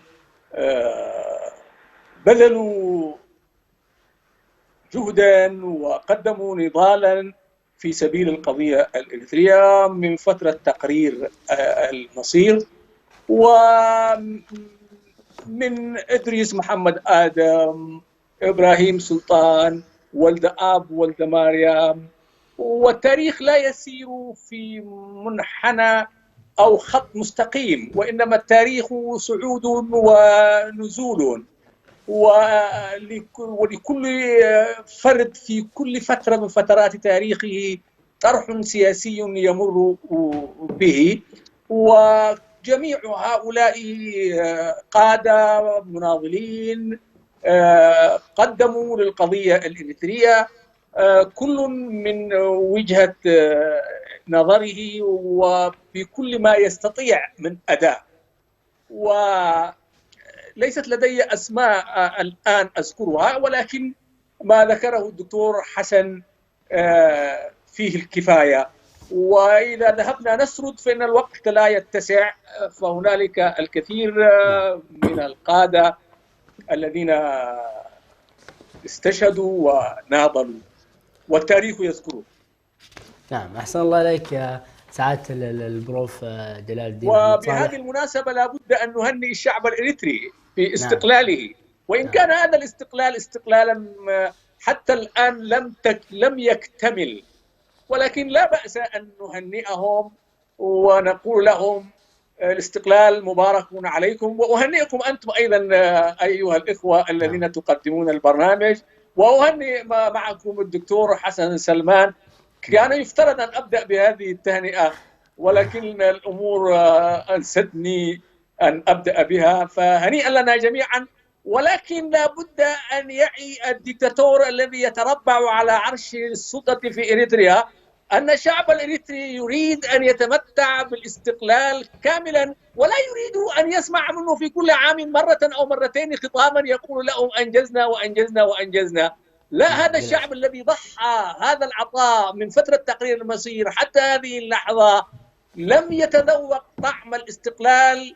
ولهذا لا أدري هل يهنئ الإنسان الشعب الإريتري بعيد الاستقلال أم يعزيه؟ نعم، أحسن الله عليك يا شيخ، يا سعادة البروف جلال أحمد صالح. ونحن كذلك نهنئكم ونهنئ جميع الشعب الإريتري بهذا الاستقلال، وإن كان استقلالا ناقصا أو استقلالا ينقصه بعض التفاصيل. ما زلنا وإياكم مشاهدينا الكرام في الاحتفال بهذا اليوم الكبير، ولكن فاصل قصير ثم نعود إليكم، فابقوا معنا.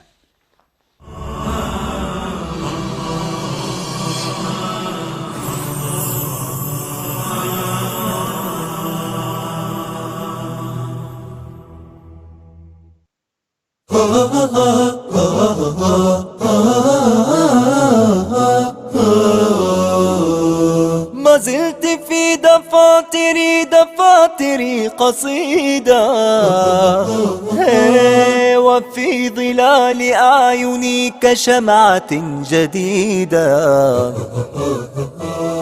ما زلت في دفاتري قصيدة، وفي ظلال أعيني كشمعة جديدة. وفي ظلال أعيني كشمعة جديدة. ما زلت مثل وردة الربيع وحيدة. إريتريا يا جارة البحر ويا منارة الجنوب.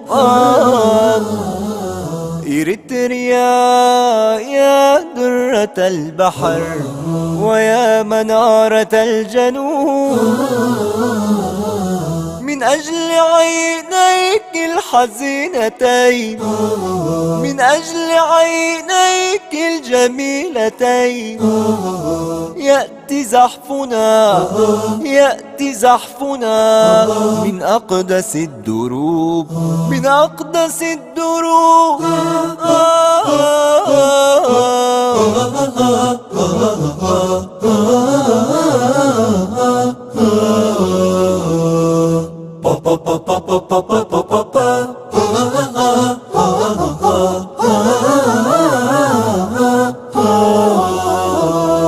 يا وردة يعشقها أحبتي، يا عليك يا جنة عشت بها طفولتي. يا وردة يعشقها أحبتي، يا جنة عشت بها طفولتي. يا جنة عشت بها طفولتي. يا عليك يا أنت يا ضحية الحروب، يا أنت. إريتريا يا جارة البحر ويا منارة الجنوب. إريتريا يا درة البحر ويا منارة الجنوب.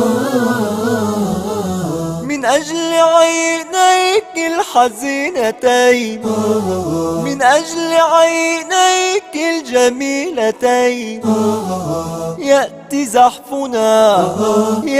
زحفنا من أقدس الدروب، من أقدس الدروب. إريتريا.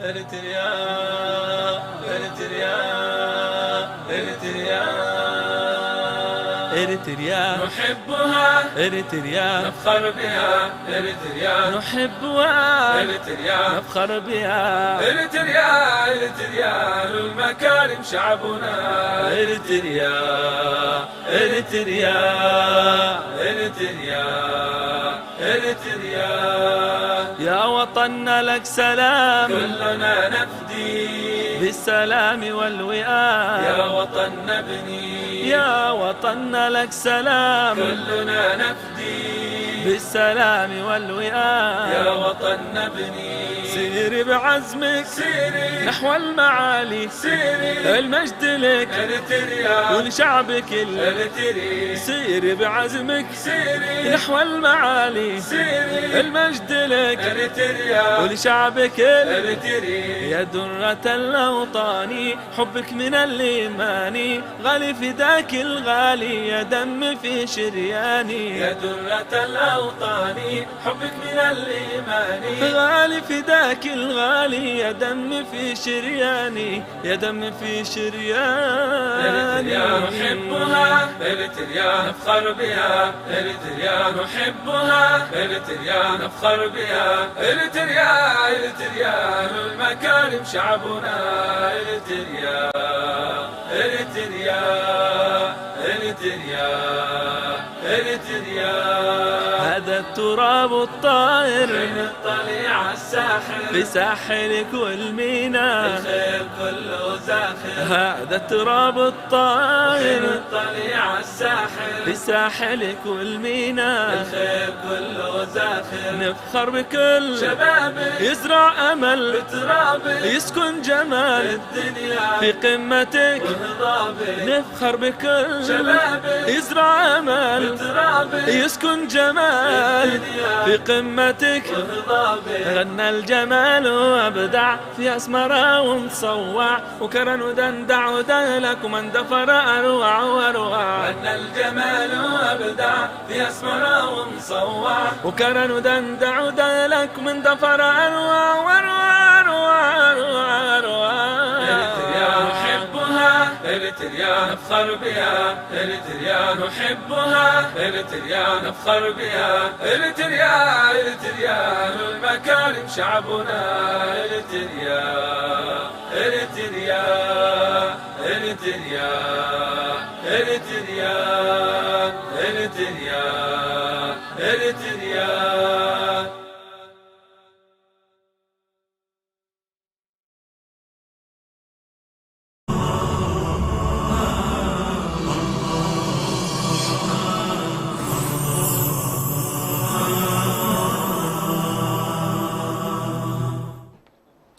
يتجدد اللقاء بكم مشاهدينا الأكارم في كل مكان، الإخوة والأخوات في بلدنا الحبيب بكافة أعراقهم وتوجهاتهم. دعونا نتمثل شعار القائد التاريخي لثورتنا العظيمة حامد إدريس حواتي، والذي يقول: فلنختلف في الرأي ولنتفق في الوطن. نعم يا عبد الرحمن، والبعض يقول أن هذا الإنجاز أصبح أثرا بعد عين نتيجة لبعض الممارسات الخاطئة وبعض الفساد الذي ظهر بعد هذا الاستقلال.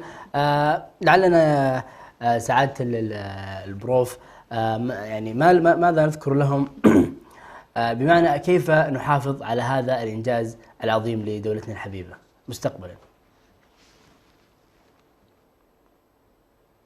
عظيم جدا ويتطلب منا المحافظة، وأهم قضية يجب أن نتمسك بها للمحافظة على هذا الإنجاز هي الوحدة الوطنية، هي التماسك الوطني ونبذ الطائفيات والعصبيات العرقية والجهوية، من أجل أن نعيش أمة واحدة أو شعبا واحد لا يتميز فيه المواطن عن الآخر بسبب انتمائه العرقي أو الديني أو الجهوي، وإنما ينظر القانون إلى الجميع نظرة متساوية، أن يحس كل مواطن بأنه يجد ذاته في هذا الوطن،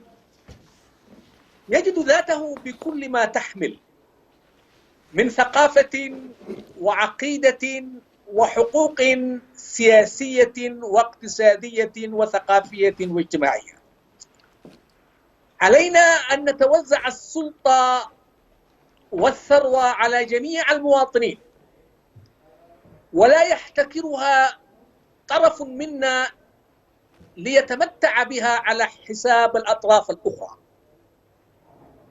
فإن هذه القضية ربما سببت إشكالية تنهار بالوطن انهيارا كليا أو جزئيا، وبهذا يضيع هذا الإنجاز العظيم الذي ضحى من أجله أولئك القادة الذين ذكرناهم بأسمائهم من مسلمين ومسيحيين، من بروتستانت وكاثوليك وأرثوذكس ومسلمين على ملتهم الواحدة. هذا المجتمع لكي يعيش هذا الأمان وهذا السلم عليه أن يحافظ على وحدته الوطنية. هذه هي القضية الأساسية التي يجب أن نتمسك بها، ويجب أن لا نسمح لأي قوة خارجية من دول الجوار أن لا تتدخل في حقنا الوطني، وأن لا تثير بيننا النزاعات العرقية أو الطائفية لمآرب سياسية. وإثيوبيا بحكم أنها ذات تاريخ عدائي لإريتريا فيتوقع منها أن تلعب هذا الدور السلبي في البلاد كما نرى الآن. ولهذا يجب أن نتحد كلنا، كل الإريتريين يجب أن يتحدوا أمام أي تآمر يأتي من هذه الجهة. ونريد من إثيوبيا أن تكون جارة تجاورنا بالتي هي أحسن، تحفظ حقوقنا ونحفظ لها حقوقها، وتحترم سيادة وطننا، ونعيش معها في مراعاة المصالح المتبادلة. هذه القضية الأساسية، قضية الوحدة الوطنية. نعم. أحسن الله عليك يا سعادة البروف. لعلنا يا دكتور حسن لو هناك تعقيب على كلام سعادة البروف في موضوع كيف نحافظ على هذا الإنجاز وهذا الاستقلال العظيم. بارك الله فيك. أنا إضافة وليس تعقيب، أنا أضيف إن شاء الله على ما ذكره الدكتور. أنا أؤكد على أن الشعب الإريتري بكل أطيافه وبكل فئاته وبكل نضالاته تراكمت فكرة النضال وتراكمت فكرة العطاء، وإلى أن وصلنا بفضل الله عز وجل إلى إعلان الدولة الإريترية. ما كان أحد طبعا من الأحرار ومن المناضلين القدامى يتصور بأن الوطن يمكن أن يختطف ويمكن أن يختزل ويمكن أن يعني يتحول إلى سجن كبير لمواطنيه الذين كانوا يقاتلون من أجل الحرية والكرامة. ولكن حصل ما حصل، وانتهينا إلى حالة ممكن أن أسميها بأنه وطن الآن يعيش حالة من التجريف السياسي، وقد يكون على مشارف حتى المهددات القومية للأمن القومي الإريتري عندما لا يكون هنالك مؤسسات حامية للوطن، مؤسسات قائمة على التعددية، قائمة على الشراكة، قائمة على الشفافية في العلاقات. فما نراه الآن حقيقة هو مخيف جدا. هل فعلا إذا كنا في السابق نتكلم عن حلم إريتري لم يكتمل، كنا نقول استقلال وحرية، نلنا الاستقلال ولكننا لم ننال الحرية، فكان الشعب الإريتري نضاله من أجل الحرية وبناء وطن يسع الجميع. المشكلة الآن وخلال ال3 سنوات الماضية هنالك كثير من المعطيات تشكك حتى في أن الاستقلال هل سيستمر، خصوصا المغامرات التي يدخلها النظام في التدخل مع دول الجوار، في العداوات التي يحاول أن يورثها لأجيال من الإريتريين وأجيال أيضا من الجوار، التدخل في شؤون قوميات أخرى داخل إثيوبيا. هذا كله حقيقة من مخاوف اللي الآن تزعج الإريتريين. نحن على كل حتى نحافظ على هذا المكتسب كما تفضل الدكتور جلال، أنا أؤكد على أننا بحاجة إلى وطن حر يمثل كل أطيافه. هذا الوطن الحر ستكون فيه الإبداع، سيكون فيه التنمية، سيكون فيه البناء، سيكون فيه النهضة، ولكن لا يمكن أن تتحدث عن النهضة في ظل الاستبداد. كما يقول عبد الرحمن الكواكبي إن كل أدواء الشعوب تختزل في الاستبداد السياسي. متى ما وجد استبداد سياسي لا يمكن أن تتحدث عن إبداع الباحثين ولا إبداع المنتجين ولا إبداع المزارعين ولا شيء. يعني النهضة الحقيقية لا تكون إلا في أجواء حرية. تعطي الحرية، الناس تفكر بسلام، تفكر بأفق واسع.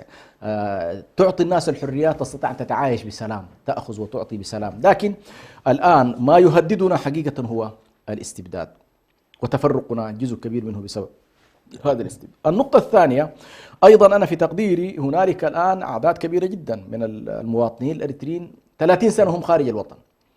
لو حسبنا فقط الهجرة كانت 91، لكن لك أن تتصور عندك 30 أخرى، يعني عندك شعوب 60 سنة الآن خارج الوطن. فمتى سيعود هؤلاء إلى أرضهم ومتى سيباشرون عيشهم في ظل، يعني لو افترضنا في شخص ولد في يوم 1/9/61 اليوم هو عمره 60 سنة. 60 سنة. فهذه إشكالية كبيرة جدا، فلا بد أن نفكر أيضا في هذا. أيضا علينا أن نفكر في أنه إلى متى ستظل فكرة الخدمة الوطنية التي هجرت شبابنا، الخدمة الوطنية لا سقف لها. فعلى كل نحن ما أريد أن أقوله، نحن بحاجة إلى بناء دولة إريترية تقوم على مؤسسات، تكون هذه المؤسسات تعبر عن مكونات الشعب الإريتري بمختلف اتجاهاته، لا تشعر أي فئة من الفئات بأنها مواطنين من الدرجة الثانية، لا تشعر أي فئة من الفئات بأنها مبعدة من الوطن ولا تشكل في هذا الوطن نسبة حقيقية فيه. لا نريد هجرة عكسية، يعني بالعكس نحن نريد خيراتنا البشرية والمادية أن تكون داخل الأرض الإريترية. هنالك طاقات شبابية هائلة جدا خارج الوطن شردت بسبب هذه السياسات الموجودة. هنالك أيضا إمكانات مالية ضخمة جدا تريد أن تعمل داخل أرضها ولا تجد السبيل المناسب. فنحن حقيقة محتاجين إلى وطن يتعايش فيه الناس على أساس المساواة وعلى أساس المشاركة الكاملة وعلى أساس أن هذا الوطن لنا جميعا، خيراته لنا جميعا، إمكاناته لنا جميعا، علينا أن نبنيه جميعا، ندافع عنه جميعا، نستفيد كذلك من خيراته، نبني مستقبله كذلك بشكل جماعي. نعم. تعقيبا على ما ذكرت يتولد سؤال قضية أن ذكرى الاستقلال وما زالت الهجرة العكسية من البلد مستمرة، الأسباب عديدة ومن أهمها طلب الحرية. فهل هذا الأمر محصور على المسلمين، أي هل هو أمر عقائدي أو ديني؟ وإن لم يكن كذلك فلماذا الخلافات والنزاعات الداخلية مستمرة، ولماذا لا يتوحد المجتمع من أجل الوطن؟ هو حتى وإن أخذ النظام في سلطته السياسية أخذ شكلا طائفيا، لكن بطبيعة الحال حتى الدكتاتور في مرحلة من المراحل، الدكتاتور الطائفي نفسه في مرحلة من المراحل يعيش مشكلة مع ذاته ومع قوميته ومع حاضنته. لماذا؟ لأنه يذهب في اتجاه التفرد المطلق. هذا ما يذكره ابن خلدون. يعني في البداية قد تكون والله أنت تفكر بمنطق طائفة، بمنطق حاضنة اجتماعية، بمنطق إقليم، بمنطق كذا، بمنطق ديني، لكن بعد فترة تعيش حالة من الصراع مع الذات، لدرجة أنه والله يمكن أبنائك نفسه يعيشوا معك هذا الصراع، إخوانك المباشرين يعيشون معك هذا الصراع. فما وصلت إليه للأسف الشديد الآن الدولة الإريترية ليس هي تخص الحالة المسلمة فقط. صحيح تضرر منها المسلمون ثقافيا دينيا على مستوى الأرض، أرضهم الآن فعلا جزء كبير منها مسلوب، لكن عمليا الآن التجريف والتشريد حاصل للكل، وهذه طبيعة الدكتاتورية. يعني من يظن بأنه يمكن أن يستفيد عبر الدكتاتورية فهو واهم. ولذلك نحن نقول بأن من مصلحة كافة المكونات، المسلمين والمسيحيين، من مصلحتهم البناء الحر للدولة الإريترية ومشاركة الجميع حتى ننعم فعلا بأن والله لا يكون هذا الوطن مختطف من شخص واحد، وما يستطيع حتى الآن المسيحي لا يستطيع أن يعبر بصورة واضحة داخل الدولة الإريترية عن رأيه أو عن قناعاته أو عن سياسات الدولة وينتقدها. كلنا تقريبا الآن مشردون في الخارج، وبالتالي لا حل في تقديري إلا ببناء حر للدولة الإريترية. والأزمة كما ذكرت هي أزمة بتاعت استبداد سياسي، ديكتاتورية، بطبيعة الحال فيها دوافع ذات بعد ثقافي، هذه ما فيها شك، لكن تضرر الآن الكل من هذه الحالة. نعم، أي أن الأمر ما اقتصر على المسلمين فقط، هي عامة الآن. نعم، هي حالة عامة. نعم. نعم. لعلنا نعود إلى سعادة البروف جلال الدين محمد صالح، ولعل من بعض أو من أجمل الأقوال التي استوقفت الكثير من المجتمع الإريتري هو رثاء الراحل ولد مريم الفقيد إبراهيم سلطان، حيث قال له: الإنسان ولو كان حكيما لن يبقى في هذه الدنيا فقد رحلت. يذكر للفقيد إبراهيم سلطان. وأنا أيضا ستوافيني المنية. ولكن رغم زوالنا نحن قادرون على ترك الأثر الذي يمحى على مر الأجيال.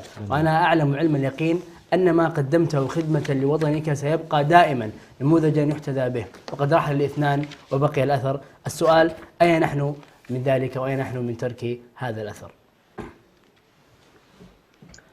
كلام ولد أب ولد مريم كلام في منتهى الجودة، ويعبر عن مشاعر وطنية يريد أن يؤكد من خلالها أن القادة الأوائل لهم أثر ملموس في مسيرة الوطن وإن رحلوا عن الحياة.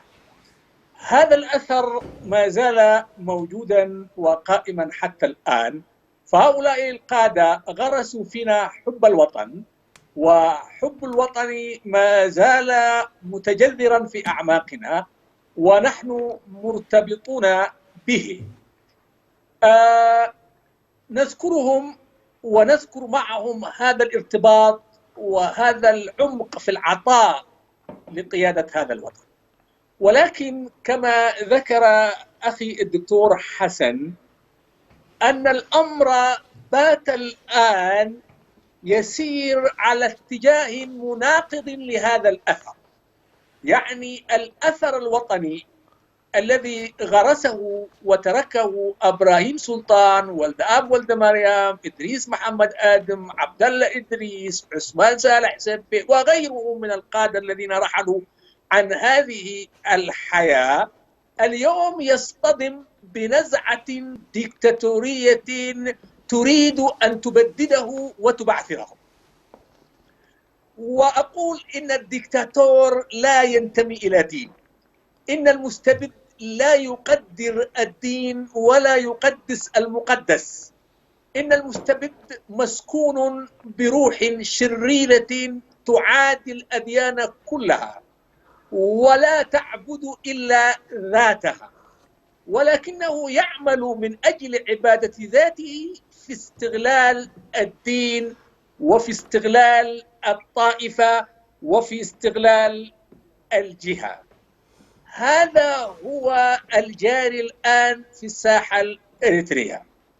نحن إذا أردنا أن نستحضر هذا الأثر العميق الذي تركه هؤلاء القادة الأوائل، علينا أن نتصدى بقوة لهذه النزعة الديكتاتورية، ليس من أجل أن نقيم ديكتاتورية مقامها، وإنما ولا شوفينية مقامها، وإنما من أجل أن نبني وطنا يسع الجميع ويحمي حقوق الجميع ويحفظها لهم.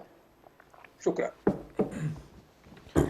نعم، أحسن الله عليك سعادة البروف على هذا الطرح الجميل في ترك الأثر. دكتور حسن، دعنا نعود إليك في تغريدة كتبتها على منصة تويتر، قلت فيها: في مثل هذا اليوم قبل 30 سنة كان خروج الجيش الإثيوبي من عموم إريتريا وتحقق للشعب الإريتري حلم الاستقلال وميلاد الدولة خارج السيادة الأجنبية، ولكنه في ذات الوقت بدأ كابوس الدكتاتورية ودولة الطغيان، وبدء مسيرة جديدة لتغيير واقع لا يحتمل وتحقيق حلم لم يكتمل. تحية للشعب الإريتري. لو تفصل لنا في دقيقتين عن هذه التغريدة وما المقصد منها.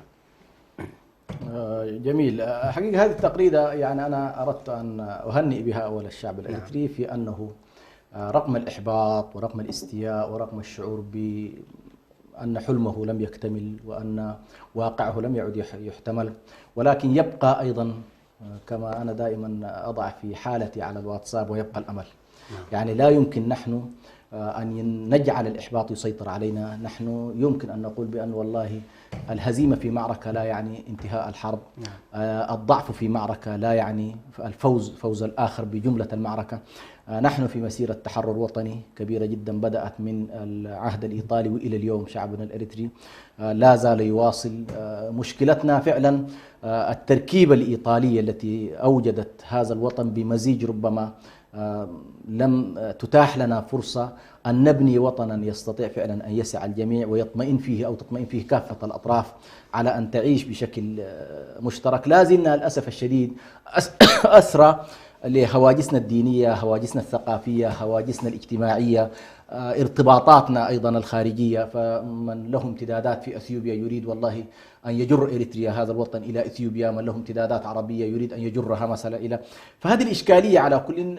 كيف نستطيع أن نجعل الآن في هذه اللحظة التاريخية من الاستقلال أن لا يسيطر فينا الإحباط، ولكن نقول صحيح المشروع لم يكتمل والواقع سيء ولم يعد يحتمل، ولكن لنجعل من هذه اللحظة التاريخية هي لحظة التحدي. وكما يقول يعني بعض الفلاسفة الغربيين والله التاريخ كله هو تحدي واستجابة للتحدي. بالذات توينبي لعل المؤرخ المعروف قال التاريخ هو عبارة عن تحدي واستجابة للتحدي. أمامنا فعلا تحدي الدكتاتورية، تحدي الاستبداد، تحدي الطغيان، تحدي أجهزة الكبت والسيطرة والضبط. لكن كل ذلك لا يجعل من الشعب الإريتري ولا الأجيال الحالية إنه والله خلاص انتهى كل. لا، هنالك وطن اسمه إريتريا، هنالك دولة على الأقل اسمها إريتريا، هنالك تضحيات قدمت لهذه الأرض وتستحق هذه التضحيات. الآن كيف نستطيع أن نجعل، اعتبر نفسك الآن كأنما أنت والله قطعت 50% من المشوار اللي كان مثلا عبد القادر كبيرة لما كان في كل خطاباته يقول الاستقلال والحرية والحرية والاستقلال. الاستقلال تحقق، ليست هنالك الآن على الأقل دولة تسيطر على الدولة الإريترية، والسيادة الوطنية الإريترية لا زالت موجودة ورغم المخاوف الحاصلة. لكن كيف يتفق الآن الشعب الإريتري بمختلف اتجاهاته في أنه لا استقلال حقيقي إلا بحرية كاملة. يعني ما خرجنا لنحارب ديكتاتورية واستبداد وكهنوت هيلا سلاس لنقع في شكل آخر من أشكال الكهنوت والاستبداد والطغيان. نعم. الشعوب هكذا. لك أن تتصور في الأربعينات والخمسينات عندنا أكثر من 20 صحيفة، ليست لنا الآن إلا صحيفة واحدة تعبر عن النظام. لنا في الخمسينات عشرات الأحزاب السياسية والتنظيمات، يبقى صغيرة كبيرة، وأكبرها كان طبعا حزب الرابطة. اليوم أنت لا توجد هذه المسألة.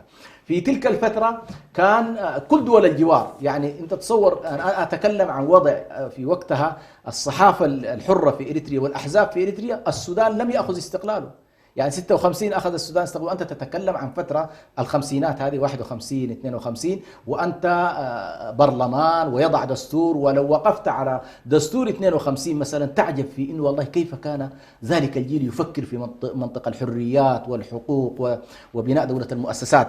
فهل يعقل بعد تجربة 80 سنة من النضال والكفاح والعمل السلمي والمسلح ينتهي بنا الحالة إلى أنه والله نصل إلى هذا النوع من الكبت؟ هذه إشكالية كبيرة جدا حقيقة. وبالتالي ما قصدته هو زرع الأمل في الناس في أنه والله أن لا يسيطر علينا الإحباط، أن نشعر بأن فكرة الاستقلال التي كان يراها الناس مستحيلة وتحققت، يمكن أيضا فكرة الحرية نفسها يراها الناس مستحيلة وأيضا تتحقق. وبالتالي نجعل من هذه الحالة مؤشر على إمكانية إن شاء الله، كما يقول الحدوث دليل الإمكان. يعني ما دام أن هنالك استقلال تحقق وكان يوم من الأيام يراه الناس غير ممكن وصار ممكنا، فإن أيضا الحرية إن شاء الله وبناء الوطن الإريتري يمكن أن يكون، ولكن بشرط أن تكون هنالك إرادة من كافة الأطياف للعيش المشترك. إذا فكرنا في أن والله أنا أريد أن أعيش معك، وهذه الأرض شئنا أم أبينا لا أحد يستطيع أن يجري في الطرف الآخر ولا أحد أن يرميه في البحر، ولكننا سنعيش على هذه الأرض، نفكر بعد ذلك كيف نستطيع أن نعيش مع بعضنا البعض. فالقصد من التغريدة هو زرع الأمل، وأن المشروع لم يكتمل بعد، وأن هذه ليست نهاية المطاف ولا نهاية التاريخ، بل هي نقطة فاصلة في التاريخ، ولكن إن شاء الله لها ما بعدها. شكرا لك دكتور حسن. نرحب بضيفنا عبر الأقمار الصناعية فضيلة الشيخ محمد جمعة أبو الرشيد. مرحبا بك فضيلة الشيخ. مرحبا بكم، عليكم السلام. حياكم الله. دعني أبدأ معك فضيلة الشيخ بسؤال. كان لإريتريا ماض جميل والواقع غير ذلك مع الأسف، فما النظرة للمستقبل؟ أو بصيغة أخرى، كيف نجعل من المستقبل مستقبلا مشرقا لبلادنا الحبيبة؟ طبعا أولا المستقبل بيد الله سبحانه وتعالى، وكما ذكر الدكتور حسن يعني أذكر أنا لما عاد الدرقي إلى إريتريا كنت طفلا صغيرا، وخرجت الثورة الإريترية من مدينة كرن وضواحيها، كنا يعني نجلس فوق يعني جبل كبير وننظر إلى أرتال من سيارات العدو الإثيوبي وهي متجهة إلى الساحل لا تنقطع طول الليل. فكان واحد من أعمامنا لما شاف سبحان الله هذا الجيش الجرار الذي لا ينتهي، يعني من العصر بدأ وهو يعني مستمر في التدفق تجاه الساحل إلى قريب الفجر. فالعم قال الله إريتريا خلاص ضاعت. فأنا سبحان الله بدون ما أشعر يعني دموعي نزلت في صدري وأنا طفل صغير. فهذا الإنسان كان أصابه نوع من اليأس يبدو مما رأى من قوة العدو وعتاده، وكيف بعد أن كانت المدن تحررت مرة أخرى يعيدها العدو. فلحظة اليأس أحيانا تكون هي لحظة الانتصار، حتى إذا استيأس الرسل وظنوا أنهم قد كذبوا أتاهم نصرنا.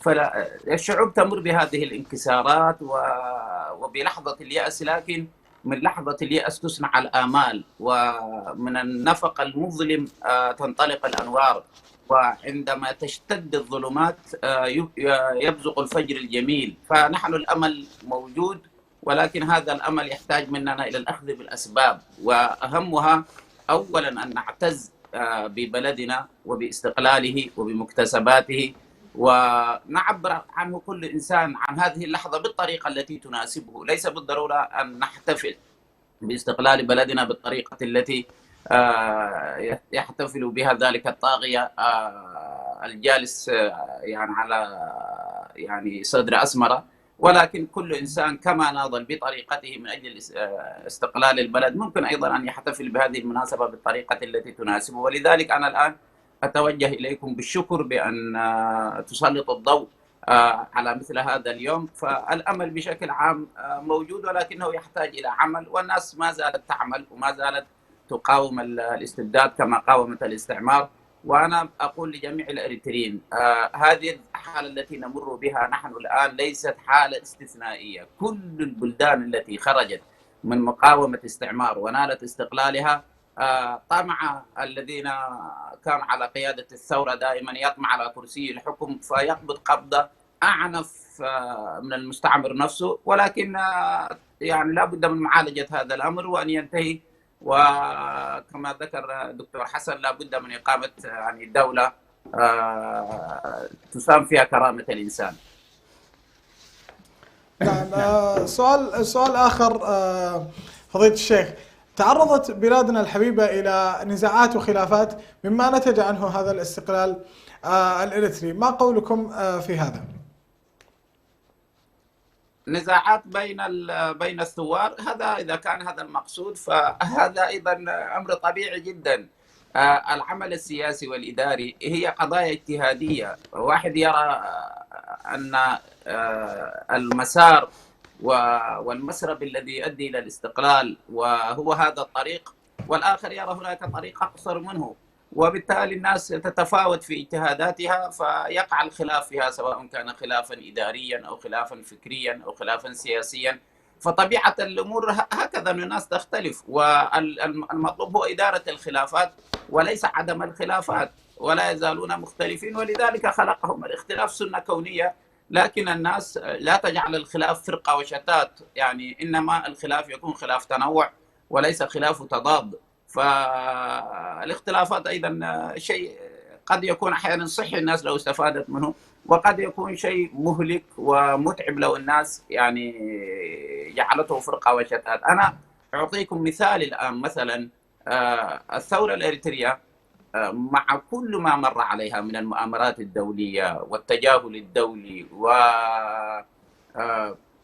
وكثير من المرارات التي مرت عليها من قبل المجتمع الدولي، وكثير من الضغوط التي مرت عليها، لكن لم يفكر أي تنظيم يوم من الأيام حتى يضع يده في يد المستعمر، وظل الكل يقاوم بطريقة وأخرى.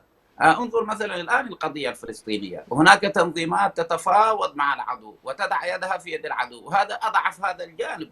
وهذا الثورة الإريترية نجت من هذا الأمر لأن الهدف كان مشترك والرؤية واضحة، ولذلك أحسب حتى لو حصل خلاف في طريقة إدارة الثورة أو في طريقة الآن السعي إلى وسائل التغيير في البلد، لكن ينبغي أن لا يعني الناس تفقد البوصلة وتتوه من الهدف الأساسي. الهدف الأساسي الآن مثلا في بلدنا في إريتريا ليست محاربة أبنائنا ولا تشتيت شعبنا ولا التآمر على استقلال بلدنا ولا التشكيك في استقلاليته ولا محاولة ربطه بجيران معينين أو غير ذلك. الهدف الأساسي في بلدنا في رئيس معه جنرالات، مجموعة ضيقة جدا هي تسوم الشعب الإريتري سوء العذاب، متحكم. قضيتنا فقط هي هذه، أن هذه المجموعة تزاح ويأتي الناس بحاكم يريدونه فقط. هذه القضية في إريتريا، لا يوجد إشكال، لا إشكال في قبيلة، لا إشكال في منطقة، لا إشكال بين الناس العاملين للتغيير. هي لو الناس أدركت هذه النقطة سيقع التغيير في أسرع وقت ممكن. لكن أنت إذا تركت الفيل وتطعن في ظله فأنت تهت عن الهدف. فالشيء المطلوب ليس الصراعات بين القوى السياسية ولا بين الشباب ولا بين القبائل ولا بين القوميات، إنما أن تحدد هدفك ماذا تريد ثم تنطلق، الكل ينطلق تجاه الهدف، بين من يطول الطريق ويختصر الطريق، وبين من يرى نضربه ونوجعه ومن يرى يعني نشتمه ونتكلم معه. الكل الطريقة قد تختلف، سرعة قد تختلف، لكن في الأخير علينا أن نحدد من هو الذي يعيق طريق تقدمنا، من هو الذي يسوم شعبنا سوء العذاب، تحديدا من هو. فإذا تم تحديده فعلينا أن نتجه نحوه بكليتنا كشعب. وأنا كما قلت هي المشكلة الوحيدة اليوم في إريتريا، هناك زمرة ضيقة قليلة حاقدة هي التي تتحكم على مسار هذا الشعب وتسومه سوء العذاب وتشرده في المنافي، وتحكمت عليه 30 عام كامل. إذا لا بد من الاتجاه نحو هذه المجموعة وإدانتها والتضييق عليها ومحاولة تغييرها والمجيء بحكم الدستور والقانون والحريات. هذا هو الهدف. فلذلك صحيح الخلافات صحية، لكن لا تكون فرقة وشتات وتنازع. والله سبحانه وتعالى يعني ما قال ولا تختلفوا، قال ولا تنازعوا، لأن النزع إذا أنت نزعت وهذا نزع انقطع الشيء. فربنا سبحانه وتعالى ما نهانا عن الاختلاف والتعدد، لكن نهانا عن التنازع الذي يؤدي إلى الانقطاع وإلى البتر وإلى الكسر. هذا هو الشيء المنهي عنه. فلا ينبغي أن ندمر أنفسنا بأنفسنا بخلافات عقيمة، ولكن أن نتجه إلى هدفنا الأساسي من أجل أن تحكمنا دولة القانون وأن نحترم بعضنا بعض في هذا الوطن الجميل الذي ضحينا من أجله. نعم، جزيت خيرا شيخ محمد. هناك سؤال. البلاد بطبيعتها مليئة بالأعراق والمذاهب والاختلافات، ما هو دوركم المباشر لنبذ هذه الاختلافات والتخاصمات وتوحيد كلمة الإريتريين لمحاربة العدو الداخلي والخارجي في إريتريا؟ أنتم كقدوات ما هو دوركم المباشر كقدوات ورواد للمجتمع؟ كل واحد هو ينبغي أن يؤدي دوره في مجاله الإعلامي، في مجاله، والداعية في مجاله، والقسيس في مجاله، والمناضل السياسي وغير ذلك. يعني كل إنسان له قدرات وله إمكانيات، والبلد محتاج إلى جهود الجميع وإلى أفكار الجميع وإلى وعي الجميع. فينبغي كل إنسان أن يؤدي دوره في مجاله. فأنا مثلا كشخص أعمل في مجال الدعوة، عندي تواصل مع رفقائنا ونظرائنا في الديانة المسيحية، وكلنا مع بعضنا نحاول نذكر أن استغلال النظام للصراعات الطائفية أو محاولة هيمنة الدين على دين أو محاولة يعني النيل من المسلمات والضرورية لأي دين، الخدش في الدين الآخر، الاحتقار للدين الآخر، مثلا النيل من أتباع الدين الآخر أو تجاهل متطلباتهم الأساسية مما يحرمه دينهم في عاداتهم وتقاليدهم وتشريعاتهم.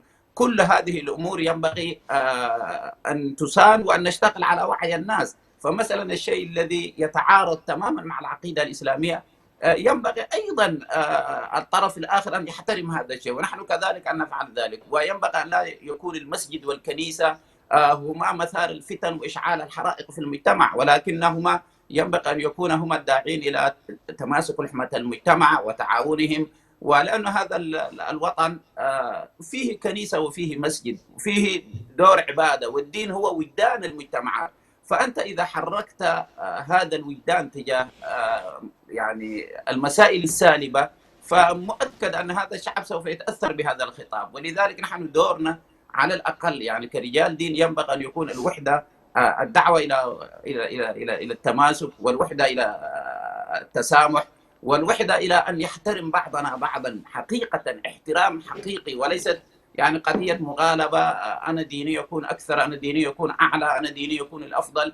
نترك العمل الميداني والعمل خدمات الناس وغيرهم، تترك إلى الناس الذين يديرون هذا الجانب، وإحنا يكون دورنا نخاطب ضمير الناس بأن يكون ضميرا متسامحا في وطن تظلله العدالة. هذا هو الدور الذي على الأقل علينا أن نقوم به. أنا مثلا كشخص أتحدث أعمل في الدعوة، وأنتم في الإعلام تفعلون ذلك، وكثير من الناس كلهم في مجاله. فمهم جدا أن نلعب يا إخوة دور إيجابي تجاه الوطن، لا دور تمزيقي.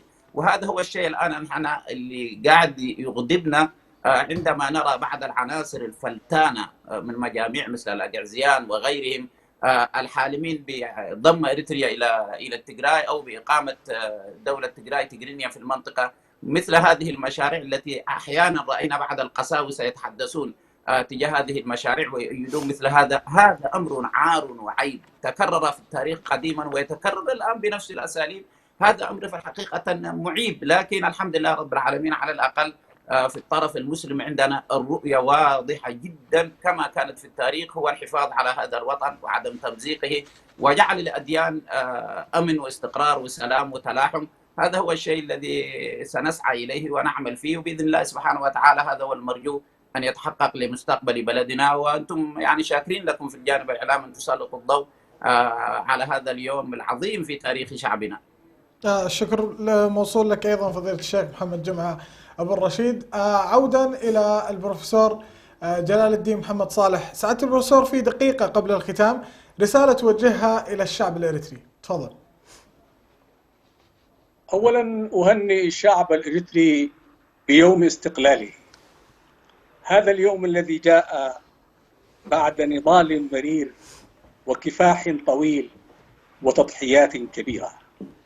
أهنئه سائلا المولى عز وجل أن يرتقي به إلى المقامات السامية ويهيئ له الحرية الكاملة في شتى جوانب حياته. هذه الرسالة الأولى إلى الشعب. الرسالة الثانية إلى الحاكم باسم الجبهة الشعبية لتحرير إريتريا، الفرد المتربع على السلطة، أدعوه أن يستشعر الوطنية ولو للحظات قليلة، وأن يفرج عن أولئك الذين اعتقلوا وغيبوا عن الوجود، وأن يقول الحقيقة أين هم وماذا جرى لهم، ولماذا لا يحق لهم أن يحتفلوا بيوم الاستقلال كما يحتفل به كل إريتريي. لماذا يهملون في السجون تحت الأرض وفي الجزر البحرية وفي غيرها من الأماكن النائية؟ أليس من حقهم أن يحتفلوا؟ أليس من حقهم أن يشعروا بهذا الذوق العذب الذي يشعر به كل إنسان إريتري، ولا سيما هم قد ناضلوا من أجل تحقيقه؟ أقول له أين الدعاة الذين أخذوا من بين أهليه ومعاهده ومدارسه وهم نوم وهم آمنون مع أسره ولم يرتكبوا جريمة تستدعي تغييبهم إلى هذه الفترة الزمنية الطويلة. أين هم؟ ماذا جرى؟ أقول له: لقد خطبت علينا أكثر من مرة، ولقد ألقيت كلماتك علينا في أكثر من مناسبة، ولكنك لم تحدثنا متى سيتحقق طعم الحرية الكامل، متى سيأمل الإنسان، متى ستكون الحياة السياسية خارج إرادتك موزعة على الشعب الإريتري كله. أقول له: كفى، فقد طال الأمد، وها أنت تتربع على السلطة من عام 91، بل من الميدان تتحكم على الجبهة الشعبية للتحرير، وقد غدرت بزملائك واتهمتهم بتهم في قضايا تتصل بالخيانة الوطنية من غير محاماة ومن غير قضاء عادل. أقول لك: كفى، وإن الشعب الإريتري يريدك أن تقدم نفسك إلى العدالة، لا أقول إلى الاستقالة، لأن الذي حدث في عهدك يرتقي إلى جرائم ضد الإنسانية. هنالك من أخفي قسرا، هنالك من قتل من غير محاكمة. كل هذه القضايا تتطلب أن يحسم فيها القضاء العادل. لا أتوقع منك أن تقدم نفسك إلى العدالة من أجل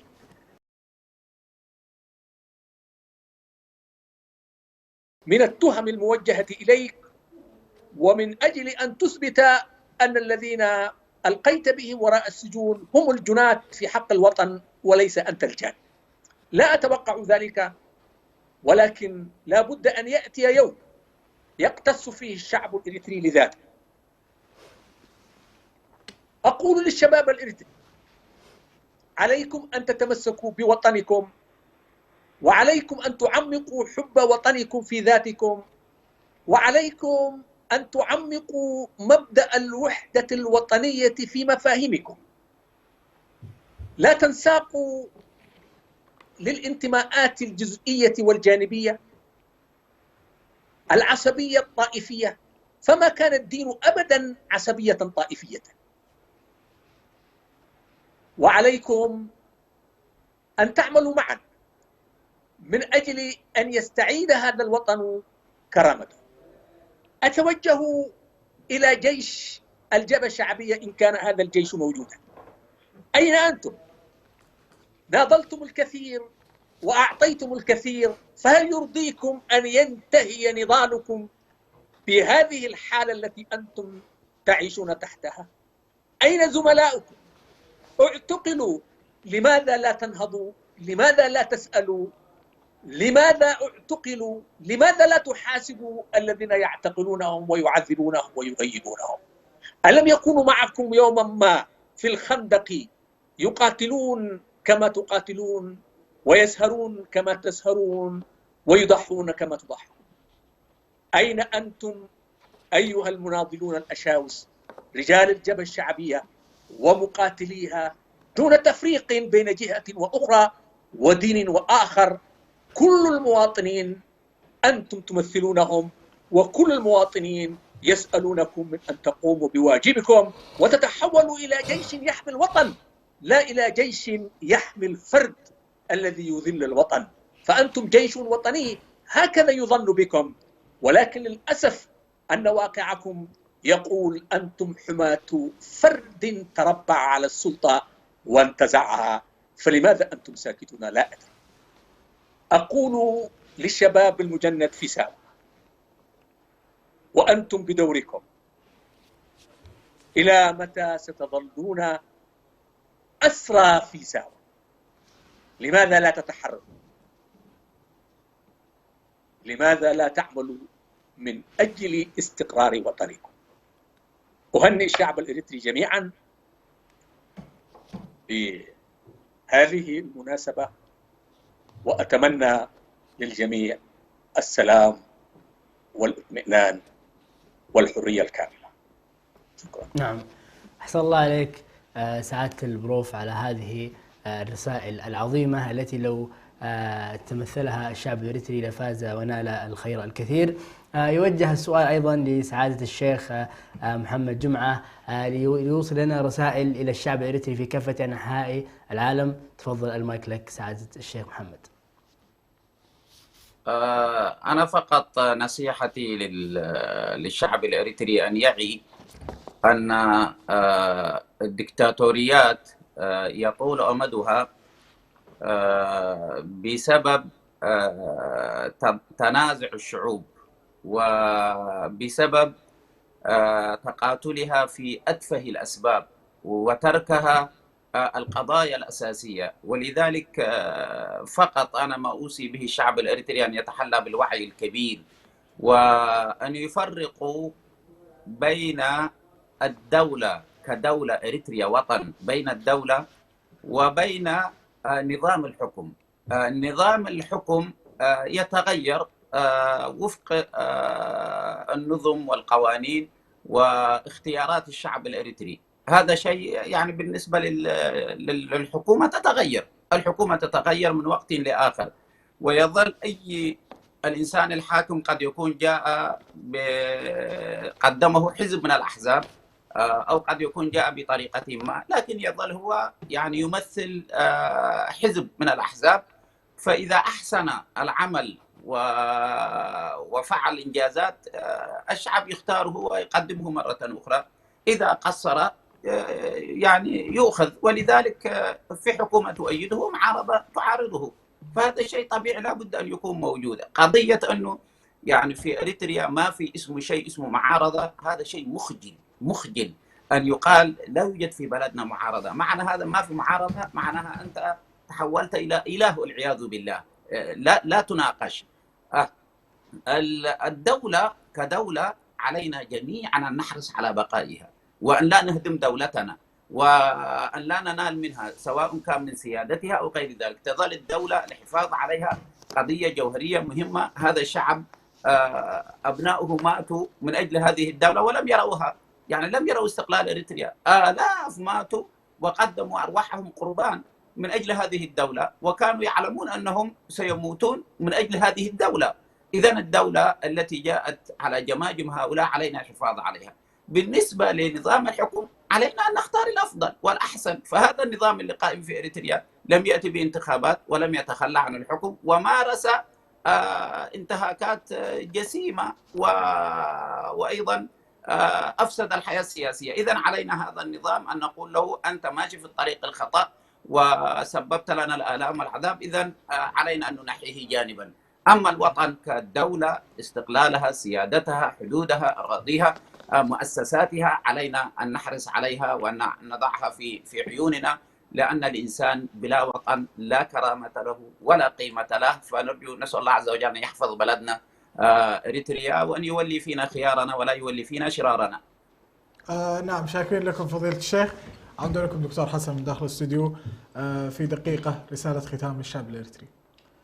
والله أنا أؤكد على ما ذكره الدكتور البروف جلال الدين محمد صالح في نقاط مهمة جدا وجهت جزء منها إلى الشعب الإريتري، جزء منها إلى رأس السلطة الآن، وجزء منها إلى الجيش، وجزء منها إلى الشباب. أنا إن كان هنالك من شيء أقوله وأضيف فقط فقرة تتعلق بالنخبة والقوى السياسية الفاعلة في الداخل والخارج. أقول علينا أن نجعل من مرور 30 عام على الاستقلال أن نجعلها نقطة انطلاق تجعل من هذه النخبة تفكر فيما يجعل على الأقل هذا الشعب المتمزق المتشتت المتشرد الذي فقد حقيقة الأمل في كل الحياة تقريبا. ويكفي أن الإنسان يفكر فيما يعرف بالخلاص الشخصي، وهذا الخلاص الشخصي قد يكون في نهاية المطاف الموت الحتمي كما هو الآن في البحار. يعني بعض الناس يدركون تماما أن نسبة النجاة في البحر الأبيض المتوسط قد تكون 1%، ومع ذلك يركب الصعاب. لماذا؟ لأنه والله هذا الوطن الذي كان يحلم به واستشهد فيه والده أو أخوه أو غيره لم يعد هو الوطن الذي كان يحلم به. وجد أن هذا الوطن عبارة عن 3 أقسام، قسم تحت الأرض وقسم فوق الأرض ولكنه مسجون، والقسم الثالث مشرد. هكذا الحال الآن. فعلى كل، كيف نستطيع أن نحول من هذا اليوم إلى يوم وطني جامع محفز للشعب الإريتري في أن يعود إلى ذاكرته التاريخية، يعود إلى فترة النضال، يعود إلى فترة التضحيات، إلى فترة التماسك، إلى فترة التلاحم، إلى الشعارات اللي حقيقة سارت بها الثورة الإريترية. يعني لما كان شاعرنا يقول: أمشي على قدمي حافيا دون حذاء، أمشي على بطني جائعا دون غذاء، وتحمل المشاق من أجل إريتريا. أنا أعتقد أن هذه المسألة حان الآن لأن نستكمل هذا الوطن وأن لا نتركه، يعني لأن هذه من أمانة الشهداء علينا، من أمانة الذين ضحوا على هذا الدرب أن نستكمل لهم هذا الطريق، ومن أمانة كذلك الذين هم حتى هذه اللحظة في السجون. يعني هنالك نحن نتكلم عن شهداء ونتكلم عن من هم في حكم الشهداء أيضا، وهم الذين في السجون ولا أمل أصلا يعني من خلال وجود هذا النظام الدكتاتوري. فنحن على كل أوجه من هذا المنبر ندائي إلى النخبة السياسية والأحزاب والمنظمات والاتجاهات إلى أن الشعب الذي ينتظر منها الكثير في أن والله كيف تستطيع أن تتماسك وتجعل من شعار الوحدة الوطنية هو الشعار الذي يجعل المستحيل ممكنا. وأعتقد أن الشعب الإريتري الشيء الوحيد الذي تميز به، أبطل كل المشاريع، أبطل مشروع تجراي تجرينيا، أبطل مشروع الوحدة مع اثيوبيا، أبطل المشاريع اللي الآن أيضا تتحدث، مشاريع كثيرة جدا من يتصورون بأنه بإمكانهم أن يرموا الشعب الإريتري المسلم في البحار. هذه كلها مشاريع تحطمت على أسوار الصمود الوطني والوحدة والتلاحم ما بين مكونات هذا الشعب. كيف نستطيع الآن أنا في رأيي أن نجعل أيضا من الاستقلال هو نقطة فاصلة لأن نستكمل فيها ونجعل من الأسس التي جعلتنا نحقق الاستقلال. يعني لو كان هنالك انقسام في الحالة هذه ولم يكن هنالك توافق وطني ما تحقق الاستقلال. فأيضا الآن نحن نجعل من الوحدة هي الأرضية الصلبة التي إن شاء الله هي التي ستؤسس لنا إلى وطن يسع الجميع، إلى وطن إن شاء الله تشعر فيه الأجيال القادمة بأن آباءها تستحق أن يترحم عليها وتستحق أن يشاد بها لأنها استطاعت أن تحمل لهم وطنا وتؤسس لأرضية هذا الوطن من خلال التعايش المشترك، من خلال الشعور بالمصير المشترك. أعتقد هذه أيضا من القضايا المهمة جدا. وختاما أقول بالتجري: شعب إريتريا صبر وده حرية كيد بدي. يعني الشعب الإريتري عليه أن يصبر، فالحرية إن شاء الله لن تضيع، بل إن شاء الله ستأتي وهي قادمة بإذن الله بالطريق. شاكرين لك دكتور حسن على هذه الرسالة الجميلة. وأعزائي المشاهدين، يقول الشاعر: بلادي هواها في لساني وفي دمي، يمجدها قلبي ويدعو لها فمي، ولا خير في من لا يحب بلاده ولا في حليف الحب إن لم يتيم. ألم ترى أن الطير إن جاء عشه فآواه في أكنافه يترنم. بلادي وإن جارت علي عزيزة، وقومي وإن ظنوا علي كرام. الإخوة المتابعين والأخوات في كل مكان، نشكر لكم متابعتكم لهذه الحلقة، وباسمكم جميعا نشكر ضيوفنا لهذا اليوم، بدءا بالبروفيسور جلال الدين محمد صالح. نشكر لكم سعادة البروفيسور حضوركم. شكرا لكم، وأنتم نشكر لكم حسن تقديمكم. شاكرين لك. وصولا إلى فضيلة الشيخ محمد صالح محمد جمعة أبو الرشيد، شاكرين لك هذا التواجد شيخ محمد. كل عام وانتم بخير ووطن جميل دائما إن شاء الله. علينا وعليك، أسعدك الله. وصولا وانتهاء إلى ضيفنا في الاستديو الدكتور حسن سلمان، نشكر لك هذا الحضور المثري. شكرا لكم وشكرا لتقديمكم، وشكرا كذلك للمستمعين.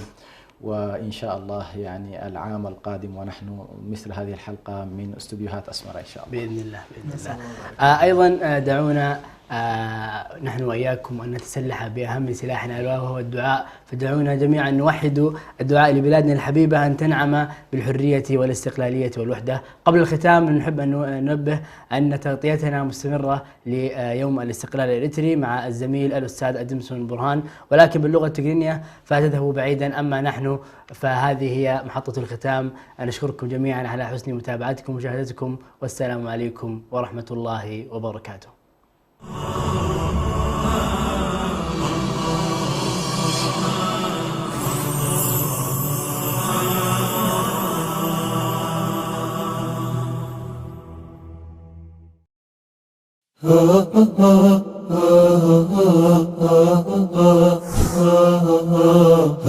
ah,